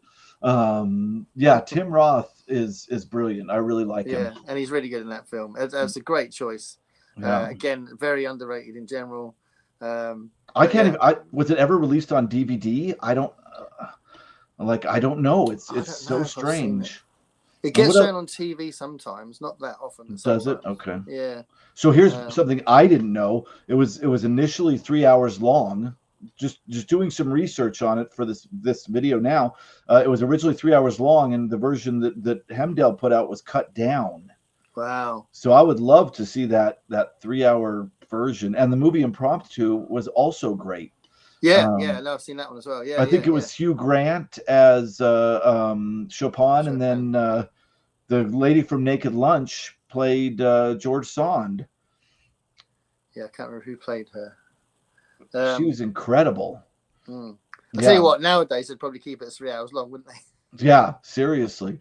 Yeah, we should someday do a video on that trio of flicks and whatever happened to Hemdale, because I'm interested. Yeah. It's such a weird company, and I don't know. Liminal Architect was directed by Peter Greenaway, and a lot of his films were done he's an indie filmmaker, and a lot of them were done with the same people, I think. Did he do the Cook, the Thief, and his wife and his lover or whatever? Okay. Yeah. Okay. And it could be that it might be that it's distributed by Hemdale in the USA. It might be. Yeah, trio of videos. Judy Davis, thank you, Constance. That's exactly who I was looking. Yeah, I remember. Yeah, incredible film. And she's a brilliant actress. Hell Davis. Yeah, she's incredible. I loved her. I had a big crush on her back in the day. Mandy Patinkin kills it as an artist. I don't remember what artist he was, but there's a point where George Sand does writing, and he rides into her room with a horse through these big French doors, and the horse shits on her writing, and Mandy Patinkin says the horse is a critic. Really, all three of those movies were wild. And you're right, I don't know. They might have done a whole bunch more in England. Robert Altman's a big director. I can't remember. Yeah. What else has he done? He did MASH. Yes. Film version of MASH. Yes. He did. Was it The Last Picture Show? Was that him? Oh no, that might have been Peter Bogdanovich. Robert Altman. He did the notorious version of Popeye with Robin Williams. Didn't he? That was Robert Altman. Oh, interesting. But I think it's actually quite underrated. Shelley Duvall, right? Shelley Duvall. It was just perfectly cast as Olive Oyl. Yeah. But I think that was it's just a little bit odd. But I think it was just the wrong time to bring it out. If it come out a little later, I think it would probably have gone down really well. Yeah. But he's an interesting director. I'm trying to think of the other things he's done. He's good. He's Robert Altman. We used to have these. Have you ever seen Faber and Faber brought out a bunch of books called like director books, like blah blah blah on blah blah. So it'd be like Cronenberg on Cronenberg, and it would be like Burton on Burton, Gilliam on Gilliam. I wonder if they did that here in the States. That's interesting. Yeah, they're really good books, and it's just them talking about their own career, and they're brilliant books. And there was one Altman on Altman as well. I remember because I did read that one. I read a bunch of them. I had a bunch of them. I still got the Gilliam one and the Burton one. Constance says he did something called Nashville. Nashville, yeah, that's a big film of his. Yeah, Nashville. I don't know it. That might have been why I was thinking of. There's something. Maybe has Nashville got Sybil Shepherd in it? I'm not sure, but there might be something about it, which is why I got confused with the Last Picture Show. So there's people saying hi. Passage to India. So is that based on the Forster novel? Yeah, I think she was in. I think Judy Davis was in that. Okay. Yeah, she was also in Naked Lunch. Yeah, there was something I really liked her in. I think it was a character film with about 4 characters in it. I can't remember what it was, but she was brilliant in that as well. Judy Davis is very good at being angry. Yeah. Or fed up. She's also good at being fed up to the point of not being able to be angry anymore. Some actors have a shtick, right? Yeah. Oh, we need that actor because no, that's cool. Vincent Theo, brilliant choice. Yeah. Let's go to another one. Okay. let's do another horror because we got a couple more horrors to get to. I'm gonna choose The Witch Oh yeah, by I've heard about Robert this. I haven't Eggers. seen it, but yeah. Oh, I you was, should see it. It's yeah, it's yeah. really good. My daughter said I need to watch it. I went to the theater to see this because I was like, horror movie, awesome. And I brought my parents along because they also love. We used to have my whole family had like for a while it was Asian horror movie night where we would find anything we could to watch. That's why The Host and Shudder and all those I had seen. So I went to the theater for that one, and um, afterwards my parents were like, I feel like I know what happened, but I couldn't understand a word they were saying. Like they wanted subtitles because what Eggers did, I hope I'm saying the right director, is he took journals from the time and uh, made basically took lines from journals, period journals, and made that the dialogue in the film. So it Wow. is like very close to how people would sound in this era, and it's the Puritan era in America, right? So it's this really dark, gritty look at how effed up the Puritan era would really be. Like everybody was trying to outdo each other with being more religious than everybody else. Everybody, they were all in these small, dirty, muddy villages because they were terrified of the forest. Because of course they were colonizing, and there's animals and pissed off people that lived there before. And this family, their dad is like, I'm the most religious ever, and he's talks so much crap about how religious he is that they eventually kick him out of the community and they have to go live on their own, and there's a witch that lives in the forest, and the movie is terrifying. There's a goat in it that will scare the hell out of you, and the ending statement is really, really awesome, in my opinion. That there's freedom. I don't want to give too much away, but there's freedom in choosing. It questions what side is bad, right? Like what's worse, the Puritans or the witches, right? Okay. And they're both terrible, but which one's worse? It's a great movie. It's really wonderful. He did The That's Lighthouse after this one, I think. Oh yeah. Yeah. Yeah. And I haven't seen The Lighthouse. I got to see The Lighthouse. Yeah, I keep hearing about that. Yeah. And I don't know if you noticed, I did a thing where I was going to watch 20 films in 40 days this summer. Oh wow. See that? Yeah, I actually watched them in about 15 days. Nice. I got a bit fixated, and I was just watching tons and tons and tons of films. Did two videos on it. Oh, and nice. I almost watched The Lighthouse. I was okay. close. Yeah, that was almost one of them. Yeah. Yeah. So yeah, I've heard, like, basically my daughter hates The Lighthouse and her husband loves it. Oh. so I've got both of them going, don't watch that, and the other one going, no, you got to watch that. So I'd start with The Witch. It was his first. It's really really incredible. Yeah. Yeah, so that's definitely one for me. I definitely want to watch, because I've heard about The Witch a few times from different people as well. So I will definitely check that out. Ghost Reader in the Sky is doing what's her name? Freedom's just another word for nothing left to lose. Bobby McGee. Oh yeah, that's Greg's just written that. Freedom's just another word for nothing left to lose.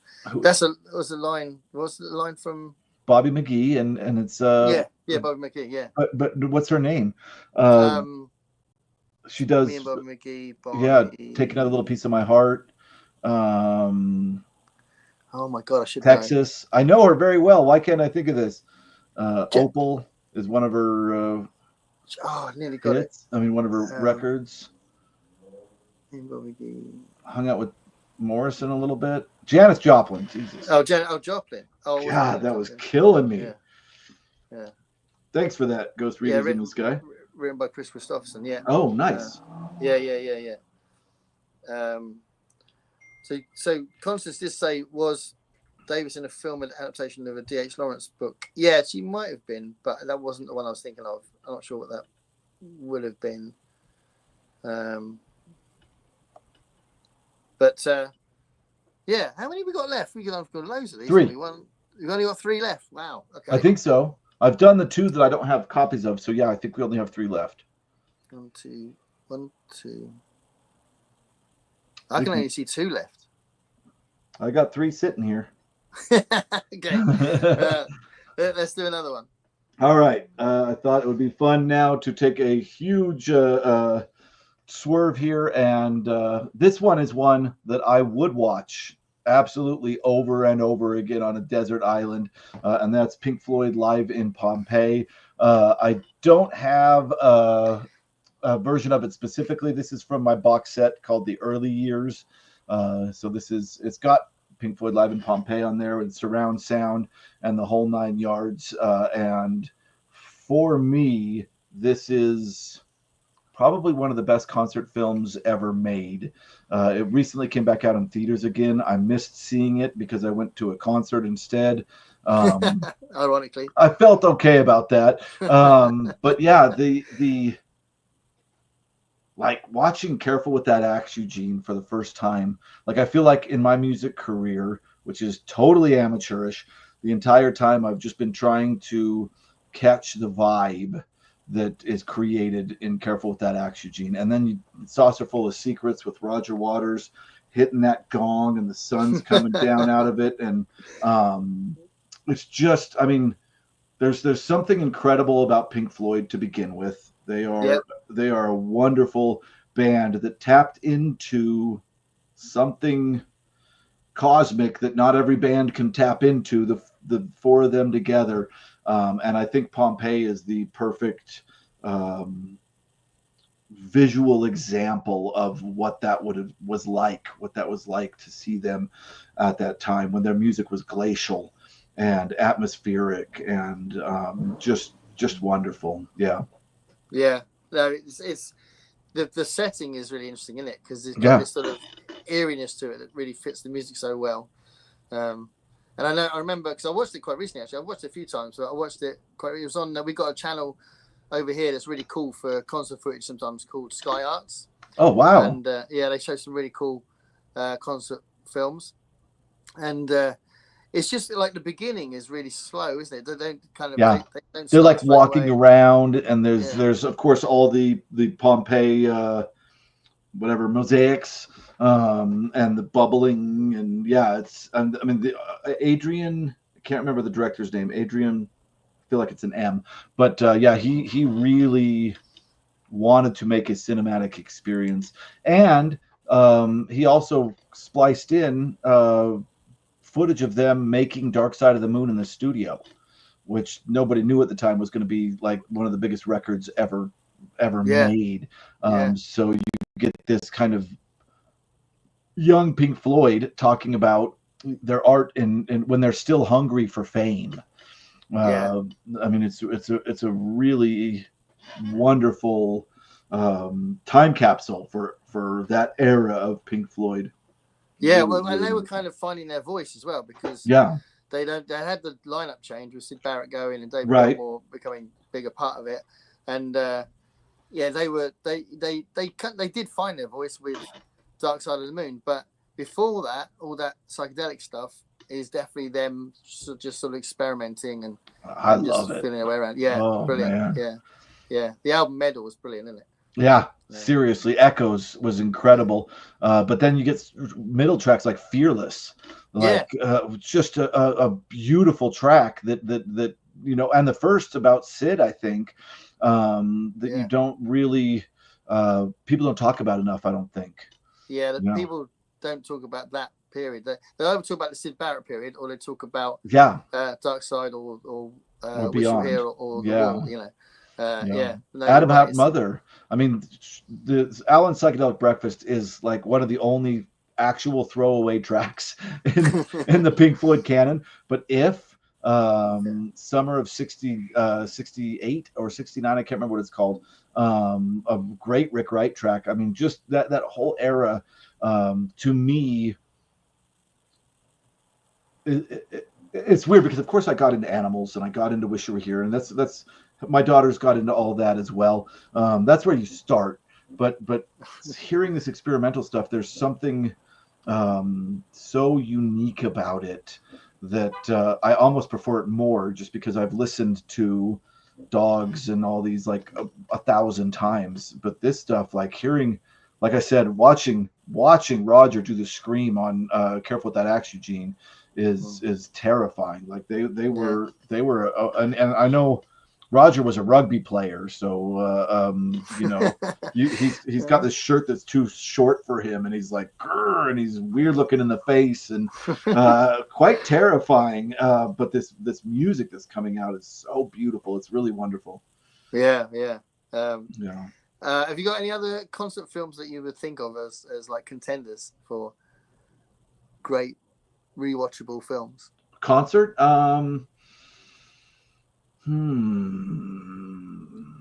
People sometimes bring up Stop Making Sense. That's a good one. My brother would agree with that 100%. I don't know how many people have heard of the band The Swans, but they were really big for me when I was growing up. Kind of they became kind of a post-rock band, and they're doing very well now. But when I was younger, they were doing this kind of almost Leonard Cohen gothic type stuff. And they did a concert when they first started really getting big and post-rockish in '96 in Denmark. And I watched that concert over and over again. I absolutely love it. It's a great concert. But I think it was just like a fan made it, and they allowed them access. And it's really well done. But like great concert films.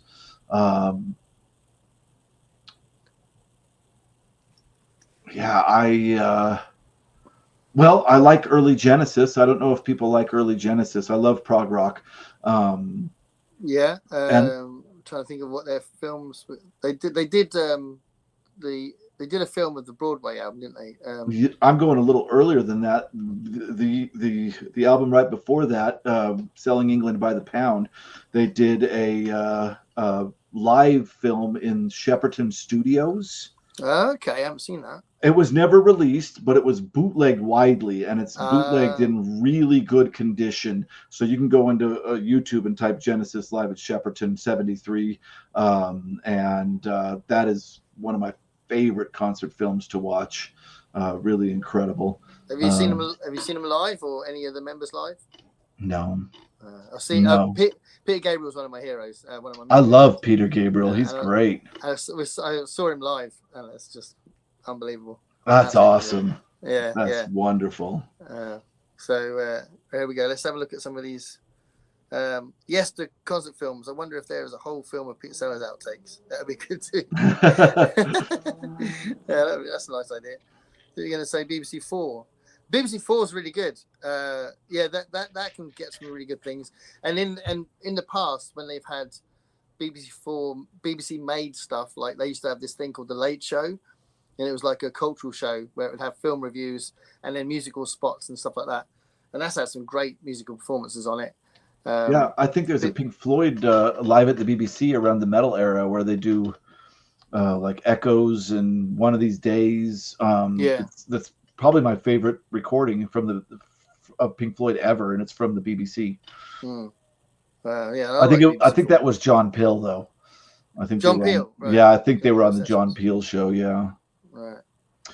Syd Barrett. It's weird because if you introduce somebody to the Wall and then the Madcap Laughs, not Madcap Laughs. Source Full of Secrets, Piper at the Gates of Dawn. They're going to be like, this is two different bands. And I feel like they are, and I appreciate both of them. And I love Piper at the Gates of Dawn. I think there's some wonderful stuff on there. But I think in the long run, I would take, of all their eras, that middle one, the one that everybody says this is a transition, and isn't. You can skip over it to get from Piper at the Gates of Dawn to Dark Side of the Moon. That's the era I would take. That Adam Hart, Mother, Ummagumma, all those. That's what I think for me was really just absolutely killing it. I love that. So Greg's actually now mentioned one of my favorite because of it. I didn't think of it, but I love that. I've seen it so many times. What is it? I've shown it to my students as well. Because I don't know if you know that I'm a music teacher. Do you know what I do. Yeah. I watched you play live with. You said it was your son. Oh yeah. Cool. Yeah, that was really fun. Yeah. Thanks. I was a little bit frustrated that it doesn't. It sounds a little bit like it's underwater. The sound quality is terrible. It's always hard to record sound, man.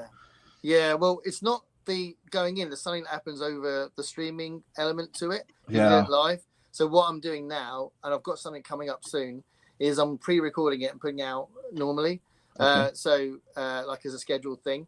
And there's actually a really nice thing coming up, which is an hour and 20 minutes long. It's loads of different clips of me and my son through the years. Awesome. That's great. So, yeah, and he does Comfortably Numb, or we do Comfortably Numb, and he does a solo, and it's amazing. Oh, I can't wait. That's awesome. One of the greatest solos of all time. Who's the last waltz? I don't know that. I'm sorry. So the last waltz was the last filmed performance of the original lineup of the band. Oh, okay. Take a load off Fanny and that kind of stuff. Yeah. All right. It's directed by Martin Scorsese, and it's got intercut with interview footage. It's got a huge cast, so it's got Joni Mitchell, Muddy Waters, I've got Ringo to see Starr, Neil Young, Dr. John, Paul Butterfield, Neil Diamond. There's all sorts of people in there as guests. Eric Clapton, and it's so brilliant. It's so brilliant. Probably the best performances of the original band stuff, and some of the covers they do with their guests is some of the best performances of those as well. It's just so brilliant. So I'll have to check it out. Yeah, really good. Sounds good. Martin Scorsese, damn. Yeah, he was friends with Robbie Robertson, okay. And I know that I know the band. Some of the members of the band didn't like the fact that they thought that Robbie Robertson was interviewed too like more than the other members of the band, which I don't know. When you watch it, you don't really notice it. So it might be that they felt like it could be that in the process of doing it that he was involved. Yeah, I think he might have been involved in the editing as well and stuff like that. It might have been just that there was this sort of tension from that, because I don't think you feel like that when you're watching it. You can see the others are getting interviewed and stuff. I think people jealous of each other in rock bands is like half of rock and roll. Yeah. I'm a big fan of Levon Helm, the drummer of the band. I think he's amazing. So yeah, Zephyros, you might have some ideas about your favorite film concert stuff as well. That'd be interesting. Yeah. But so much great stuff. I definitely think that there are, if you have this sort of classic concert, that's a really cool thing that they get filmed and they get put out on DVD and Blu-ray or whatever, and they get shown on TV a lot. It's very special. And it adds an extra dimension to just listening to it, doesn't it? Yeah, absolutely. Yeah. Right. So we got 2 left. Yep. So give us another one. I'm going to choose Midsommar by Ari Aster. And it was hard for me to choose between Hereditary and Midsommar, but I chose Midsommar. This is a gift from my brother. He sent me this director's cut. It's a really cool 4K. Comes with a book with a lot of art from the movie. Wow. Yeah, this is a film about a woman who is experiencing the biggest grief in her life. Her sister takes her own life, but also the life of her parents. So she, in one swoop, loses her entire family, and she's with a boyfriend who already has one foot out the door. But he suddenly feels like he can't stay with her because of this, or he can't leave her because of this crazy thing that happened. And they have a friend that is from Sweden, and he invites them to go see his very unique community in Sweden. And it's the story of them. It's a folk horror story of them going and becoming or seeing this weird cult in Sweden that they all either are ejected from in terrible ways or become a part of. It's wonderful. Yeah, and again, I went in blind with that one. Me too. I was so glad because there are some like moments you go, "What? I was not expecting that," and it just goes off on a tangent, doesn't it? Yeah, they're really, really good. It's I don't know. There's something. I mean, also Florence Pugh's amazing. Yeah, she did great in that movie. Yeah, Yeah, and she's such a good actress. one thing that I think that Ari Aster can do, and I've seen all of his. Well, I've seen the first three. I've seen Hereditary. I absolutely loved it. I saw Midsommar, and I saw Beau is Afraid, which in those three would be kind of the lowest. But there's still a lot in Beau is Afraid that I really enjoyed. And has he done? Didn't he do the Civil War movie? Don't know. Okay. But anyway, yeah, I feel like he does grief. Like he'll film people experiencing grief in a way that it makes you uncomfortable if you were to see somebody experiencing grief in real life. There's no beauty or it's not like, oh, that's very sad and look at the artistic way he filmed that sadness. No, it's somebody screaming and crying for longer than you want to watch. Yeah, really, really wonderful. And I think that this one, like The Witch, makes a similar statement to The Witch, in that in the end, the director is forcing you to make a weird decision about what is worse: the real world where your whole family is killed, and your boyfriend's kind of a piece of shit, or the cult world where you feel held and respected even though it's culty weird crap, right? I think a lot of movies are doing that right now, where they're asking yes, we all know this is bad, but is reality any better? And I think that was really brilliant, brilliant. There's an element of two of the characters, I think, from what I remember, not just her character, kind of just getting used to what they were watching, isn't it? And kind of like not just accepting it, but kind of going, what's the word? Kind of. I think you're talking about the part where they see that first bit of chosen violence, where the old folks are. And the process, because of course they all just want to leave after that. They're like, this is effed up, and the process of and this I don't know who the actor is. I'm not good with the actors, but the actor that's playing the Swedish person that invited him along is really good at asking them, like, is this as bad as you think it is? And is very good at saying, look at this in this perspective and tell me this. He's kind of like a mouthpiece for the theme, I think, is this as bad as regular life? It's really brilliant. Yeah. And like you said, so when you get those lovely box sets with those, it's very cool, isn't it? Which is actually Sephiroth just says this here. You got a big box. Yeah. My brother got this for me. It just showed up on my doorstep. It was a really sweet thing. He just sent it to me, and the art that in this movie is absolutely incredible. The setting of this movie is one of my favorites. But yeah, this is a beautiful. And I had a hard time because I almost wanted to pick. Oh, that can't be shown on YouTube. I almost wanted to pick The Wicker Man, which is another movie that I absolutely love, but I went with this one instead. And that's like a build. It builds as well, like Midsommar does, doesn't it? Yeah. It sets them stuff up for a while, and then it becomes so much more intense, and you're in there then, and all the characters are in it, and it's all kicking off. A lot of people claim this is kind of a remake of The Wicker Man. Which is interesting because I do see a lot of similar themes, but this one I feel like adds a whole nother level with the concept of Florence Pugh's character going through grief. Well, like, I don't think at the end of The Wicker Man the virgin Christian cop is like, this could be good, and I think that's an aspect that's added to this one. I really do. Yeah. That's what I think is so weird. That's what I was trying to get at. That there's this element that the characters have changed, and in a way you're watching them change, and it really does mess you up a little bit. Like, well, you're going with this. You're running along with this. Yeah, it's really interesting. Yeah, I think the crux of it for me was that character who invited them all to come is asking her if she feels held. That the point of a family is to make you feel held, and and she doesn't feel held in the real world. And then they have that scene where she's grieving, and all the women join her, and they start doing this rhythmic scream crying. It's off the hook. It's wild. Yeah. No, exactly right.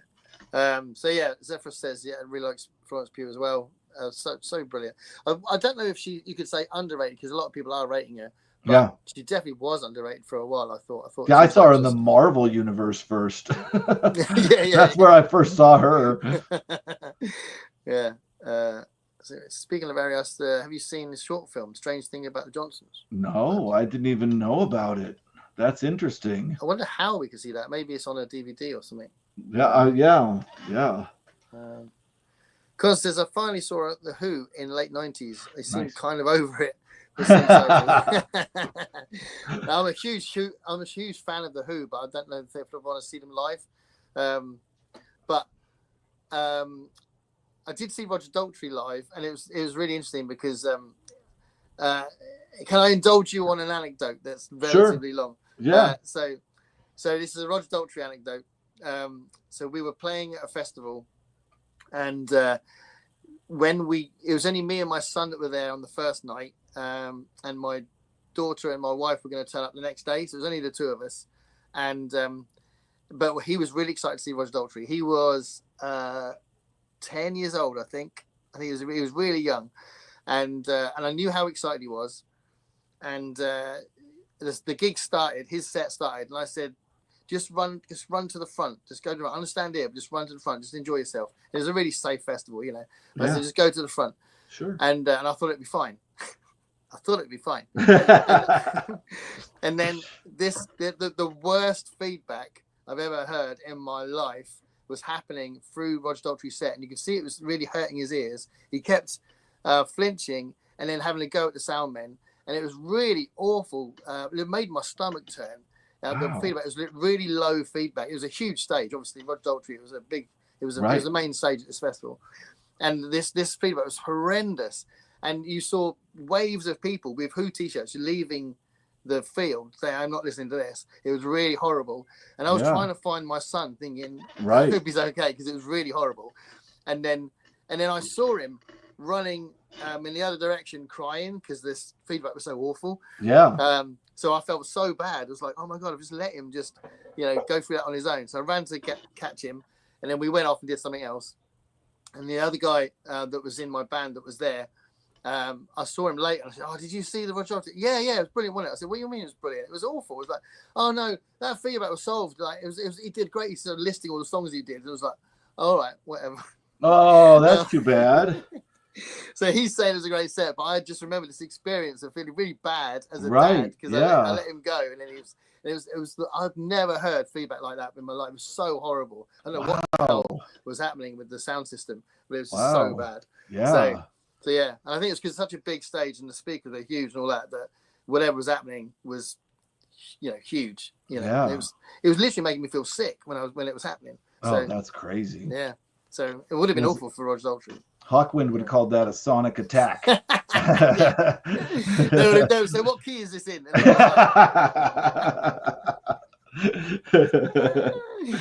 Oh my gosh. So Pink Floyd around that time too. No Roger Waters. Lucky. Spectacular. Oh yeah, so constantly Floyd. Yeah, I'd love to have seen Floyd. Me too. I'd see Roger Waters on his own now as well, but it's very expensive. But I'd love to see him. Yeah, David Gilmour's album, it's the one right before Rattle That Lock, On an Island.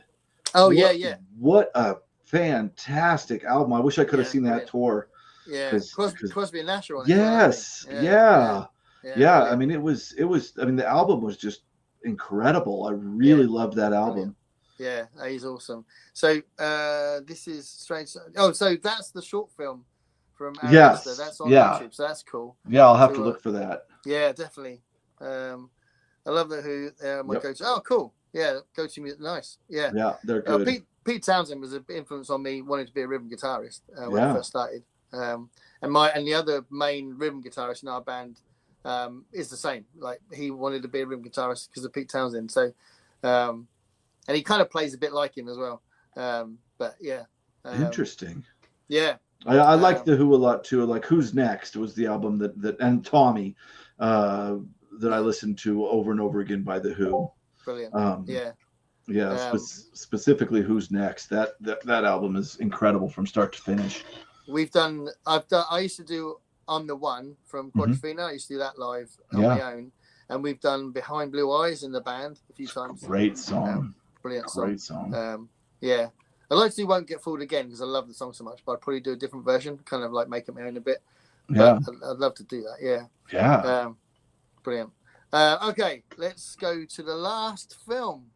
Yeah, do you know what it is? You said that you could only see two more. Did you? No, I can see it. You figured it out? All right. This is the big one. This is the one. I left it for last for this exact purpose. My last. We're gonna spend an hour just quoting from it. That's right. My last film is The Big Lebowski.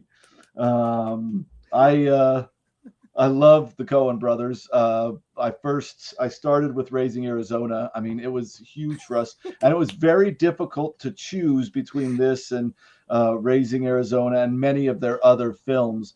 But I chose this one because for me, when this came out, it was wonderful because I'm a bowler. I love league bowling. I do it once a week. It's kind of my sport of choice.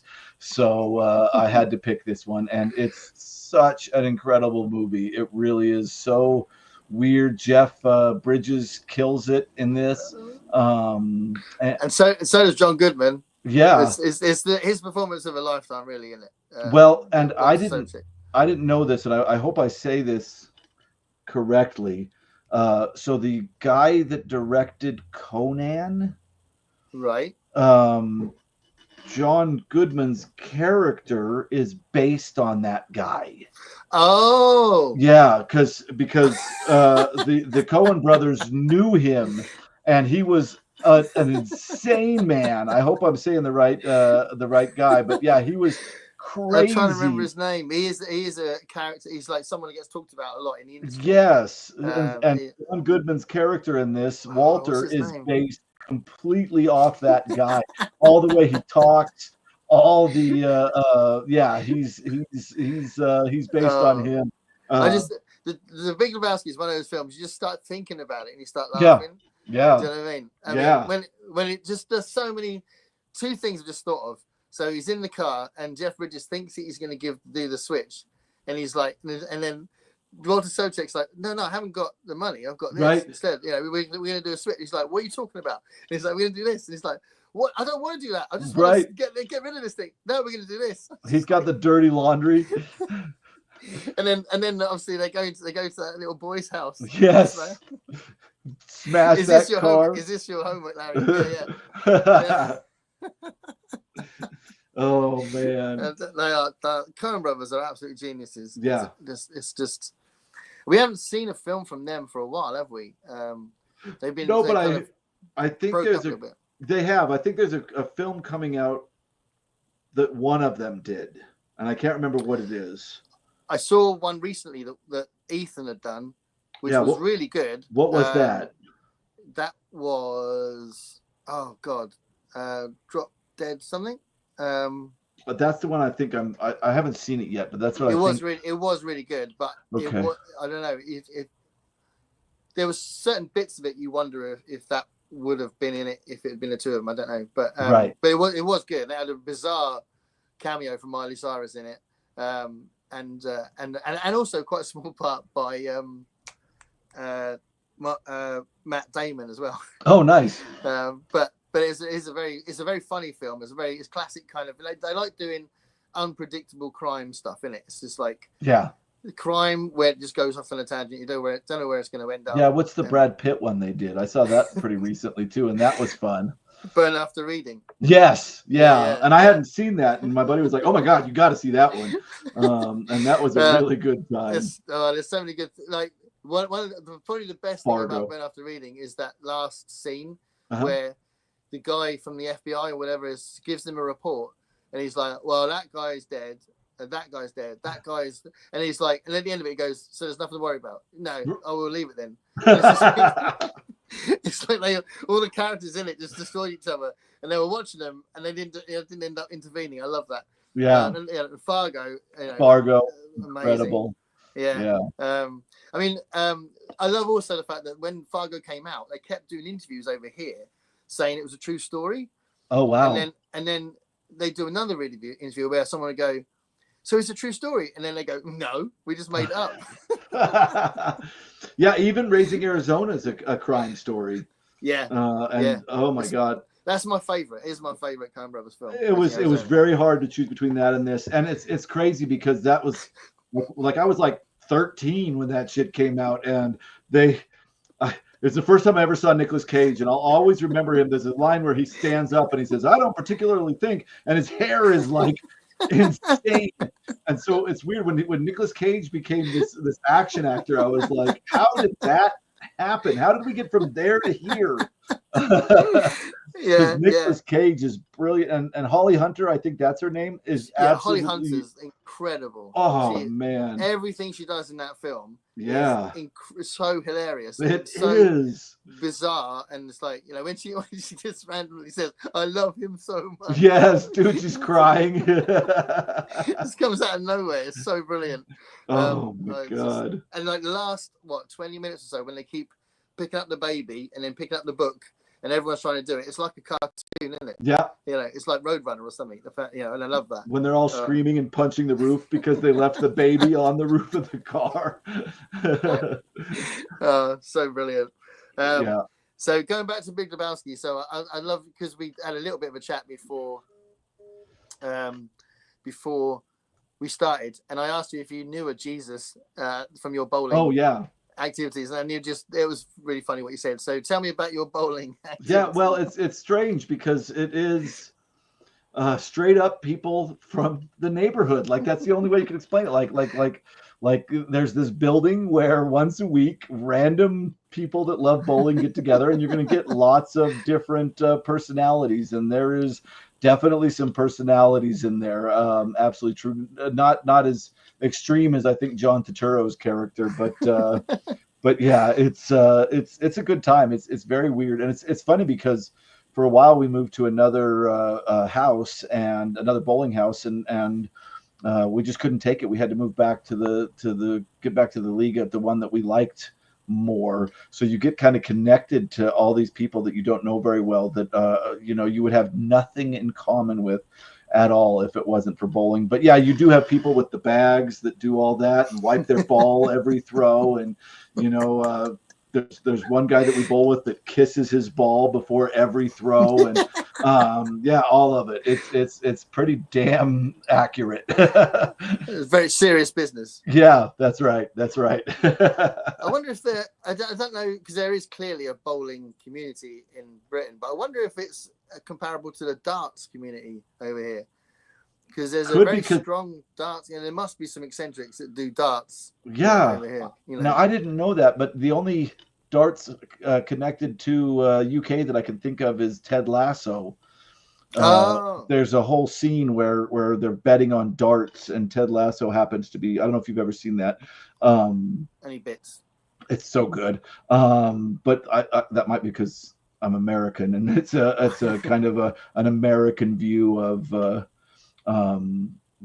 England, right, from an American perspective. Like they keep giving him water, and it's always fizzy water, and he spits it out. But he has this bit where they're betting on darts in a pub, and I was like, oh, that's interesting. We don't really have that big of a dart community out here. Yeah, we do have darts in bars, but I think that's less now because they just decided that sharp, pointy needles and drunk people didn't go together so well.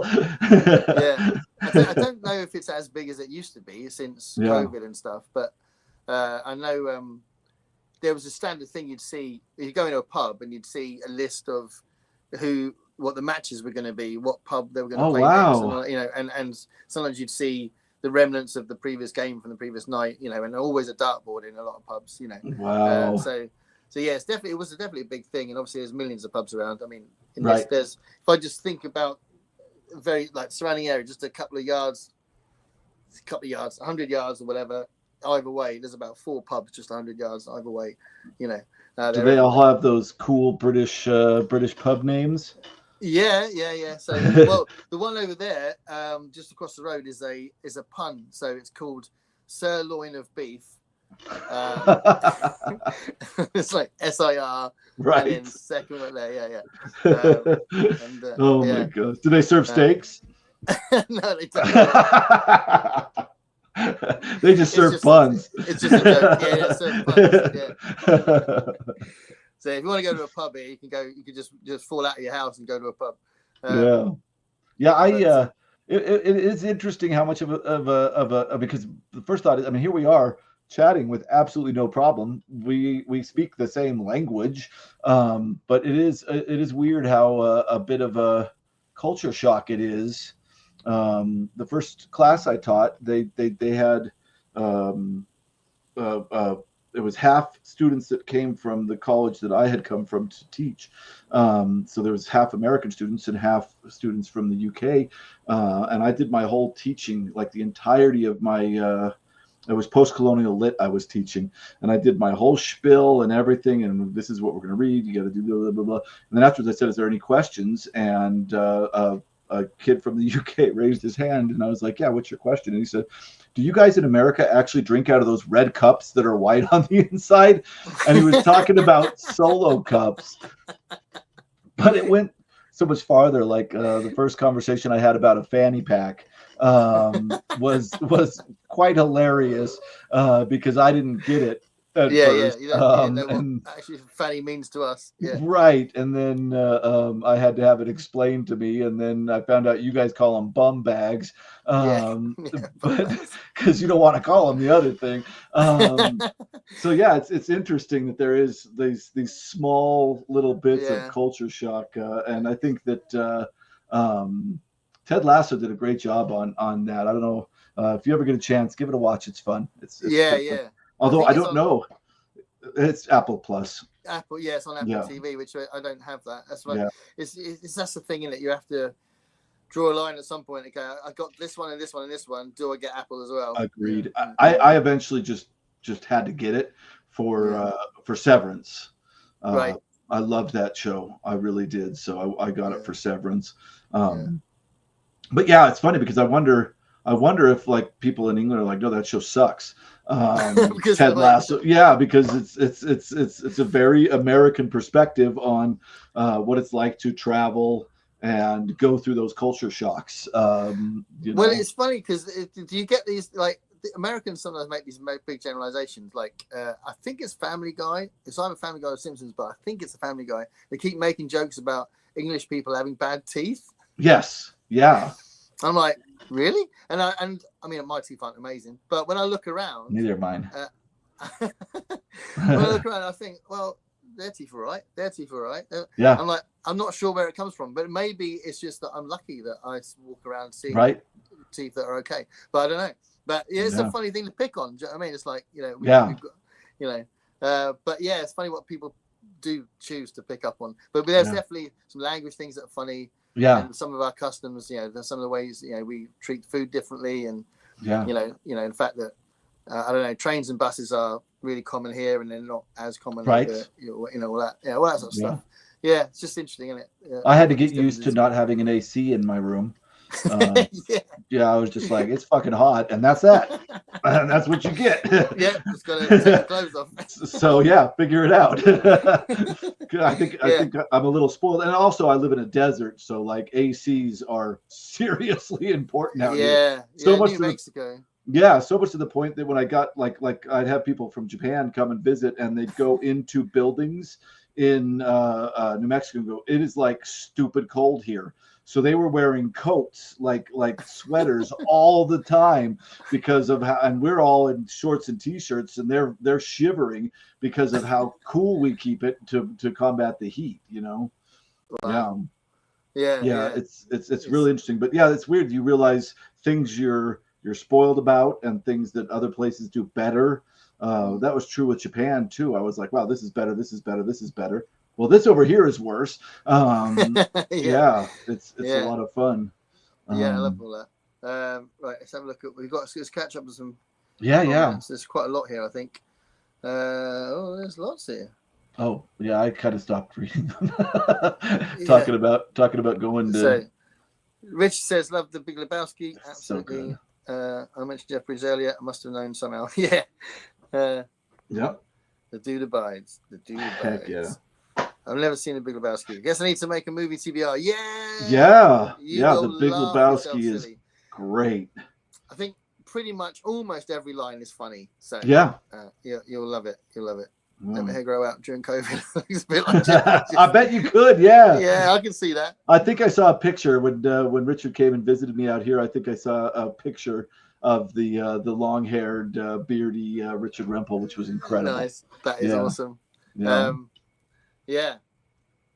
I used to, when I was in my 20s, I had a teenager. I had hair down to my bum. Nice. Or down to my fanny. To your fanny. I've never had long hair. I don't know what that's like. Right. Your hair's on the other side. Look at messed me up. Yeah. I feel like I say that about lots of things. Yeah. Yeah. It's great. Amazing film. It's great. A real one-off. Who's next? Yeah, brilliant. Jimmy Dale Gilmore was great. He set up his This Is Not Nam scene so well. Dale Gilmore. Is that the... He might be riffing off us talking about Dave Gilmore. No, I think he's talking about the Big Lebowski.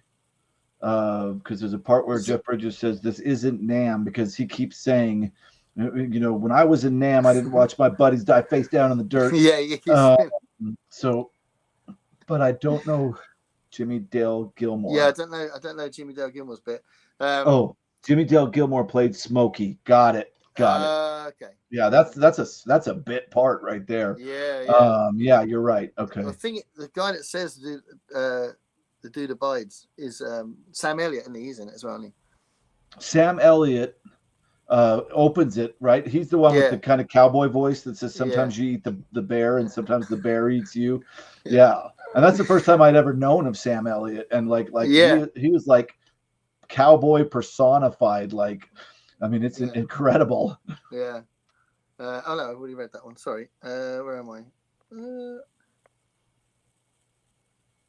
Sam Elliott. Yeah, exactly. Yeah. It's what a way to begin a film. It's quite long, and it's got all those things happening with the turn to the right and all that, and it's just it's incredible. Oh, Raising Arizona. I'm sorry, I was thinking of Sam Elliott at the beginning. Yes, the monologue at the beginning of Raising Arizona is incredible. I'll tell you what is amazing about the Coen Brothers as well, because Raising Arizona was their second film. Oh, it was. And their first film. No, their first film was Blood Simple. Oh yeah. Jason loves that movie, my brother. And that is so different to everything else they did. Yeah. It's really, really intense and serious, and it's amazing. But again, you don't know what's going to happen next. They clearly had this sort of a weird, like, let's do a comedy. Yeah. And then they did after that they did Miller's Crossing. Yeah. Which is I don't know if that was right after different. Raising Arizona, but that's one of those early ones. It was the third one, I think. Yeah. Face dances, and it's hard to. Face dances, and it's hard. That might be Jimmy Dale Gilmore, maybe. I'm not sure. Serious Man's my favorite. That's interesting. I saw that in the cinema, and I don't know if I'm. Yeah, is that the one? I think it's about a Jewish community. I think. Where is it? Yeah. Oh, that was crazy, and I think that was a really good film for Americans to see. Because I think a lot of us operate under the assumption that we were anti-Nazi for the entire lead up to World War II, which is absolutely not the case. Many, America was leaning pro-German a lot before World War II. It was not until Pearl Harbor that people's ideas changed. There was a lot of prejudice here, and I think that movie showed that really well. So I think it was probably a shock to a lot of Americans. It was to me. Important. So that's really cool. That's really important. My husband just watched The Carnival of Souls.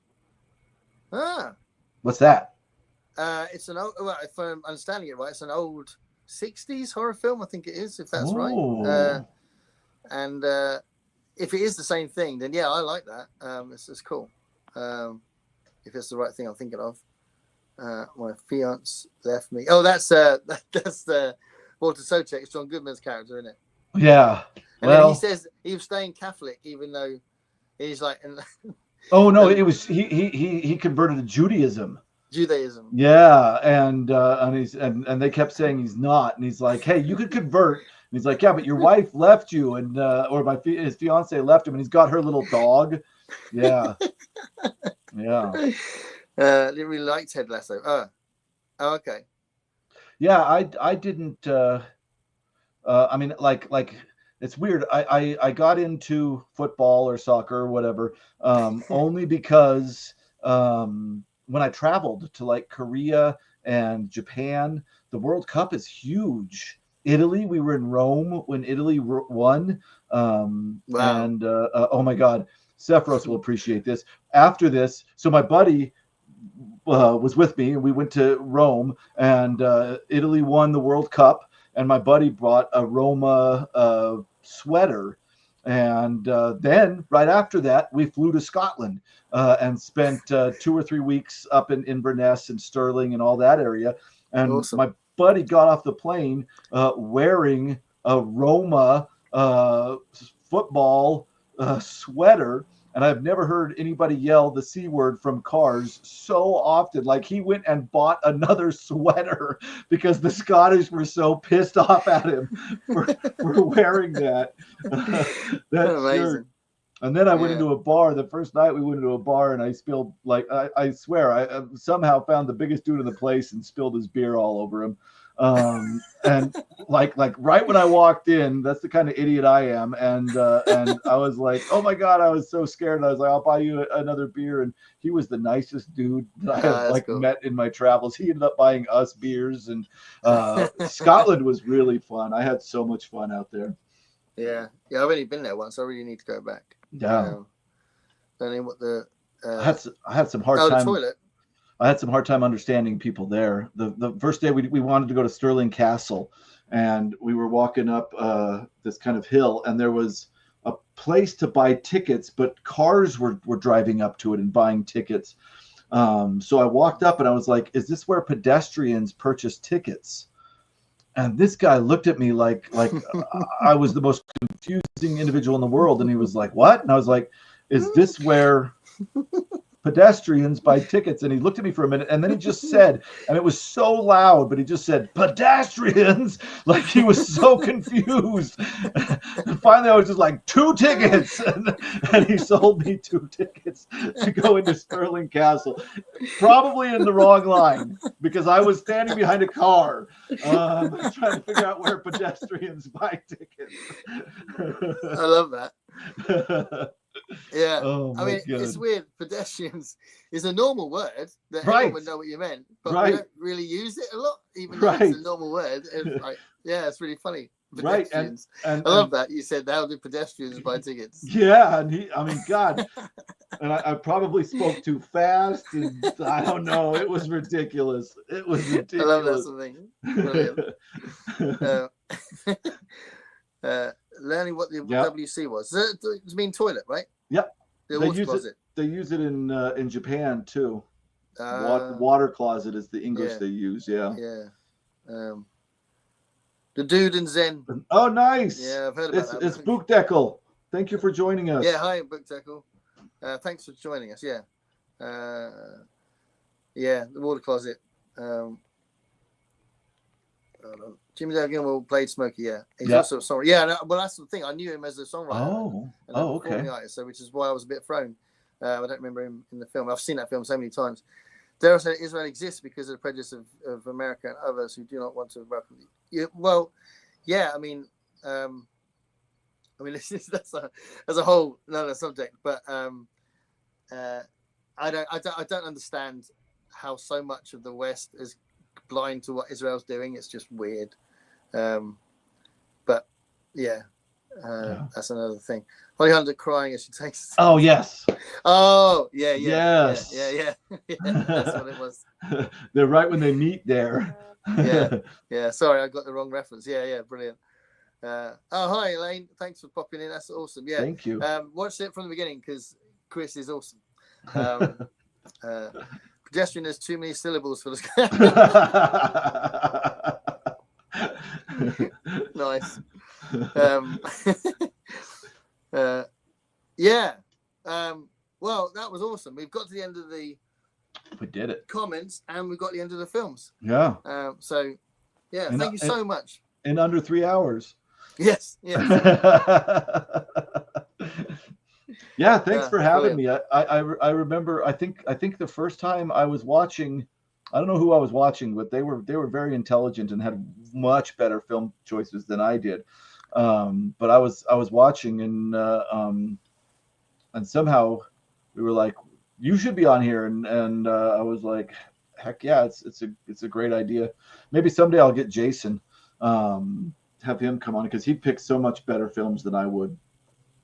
Well, I think the thing was because I think Jess was saying it earlier. I just think it's really cool when you can enthuse about something you love.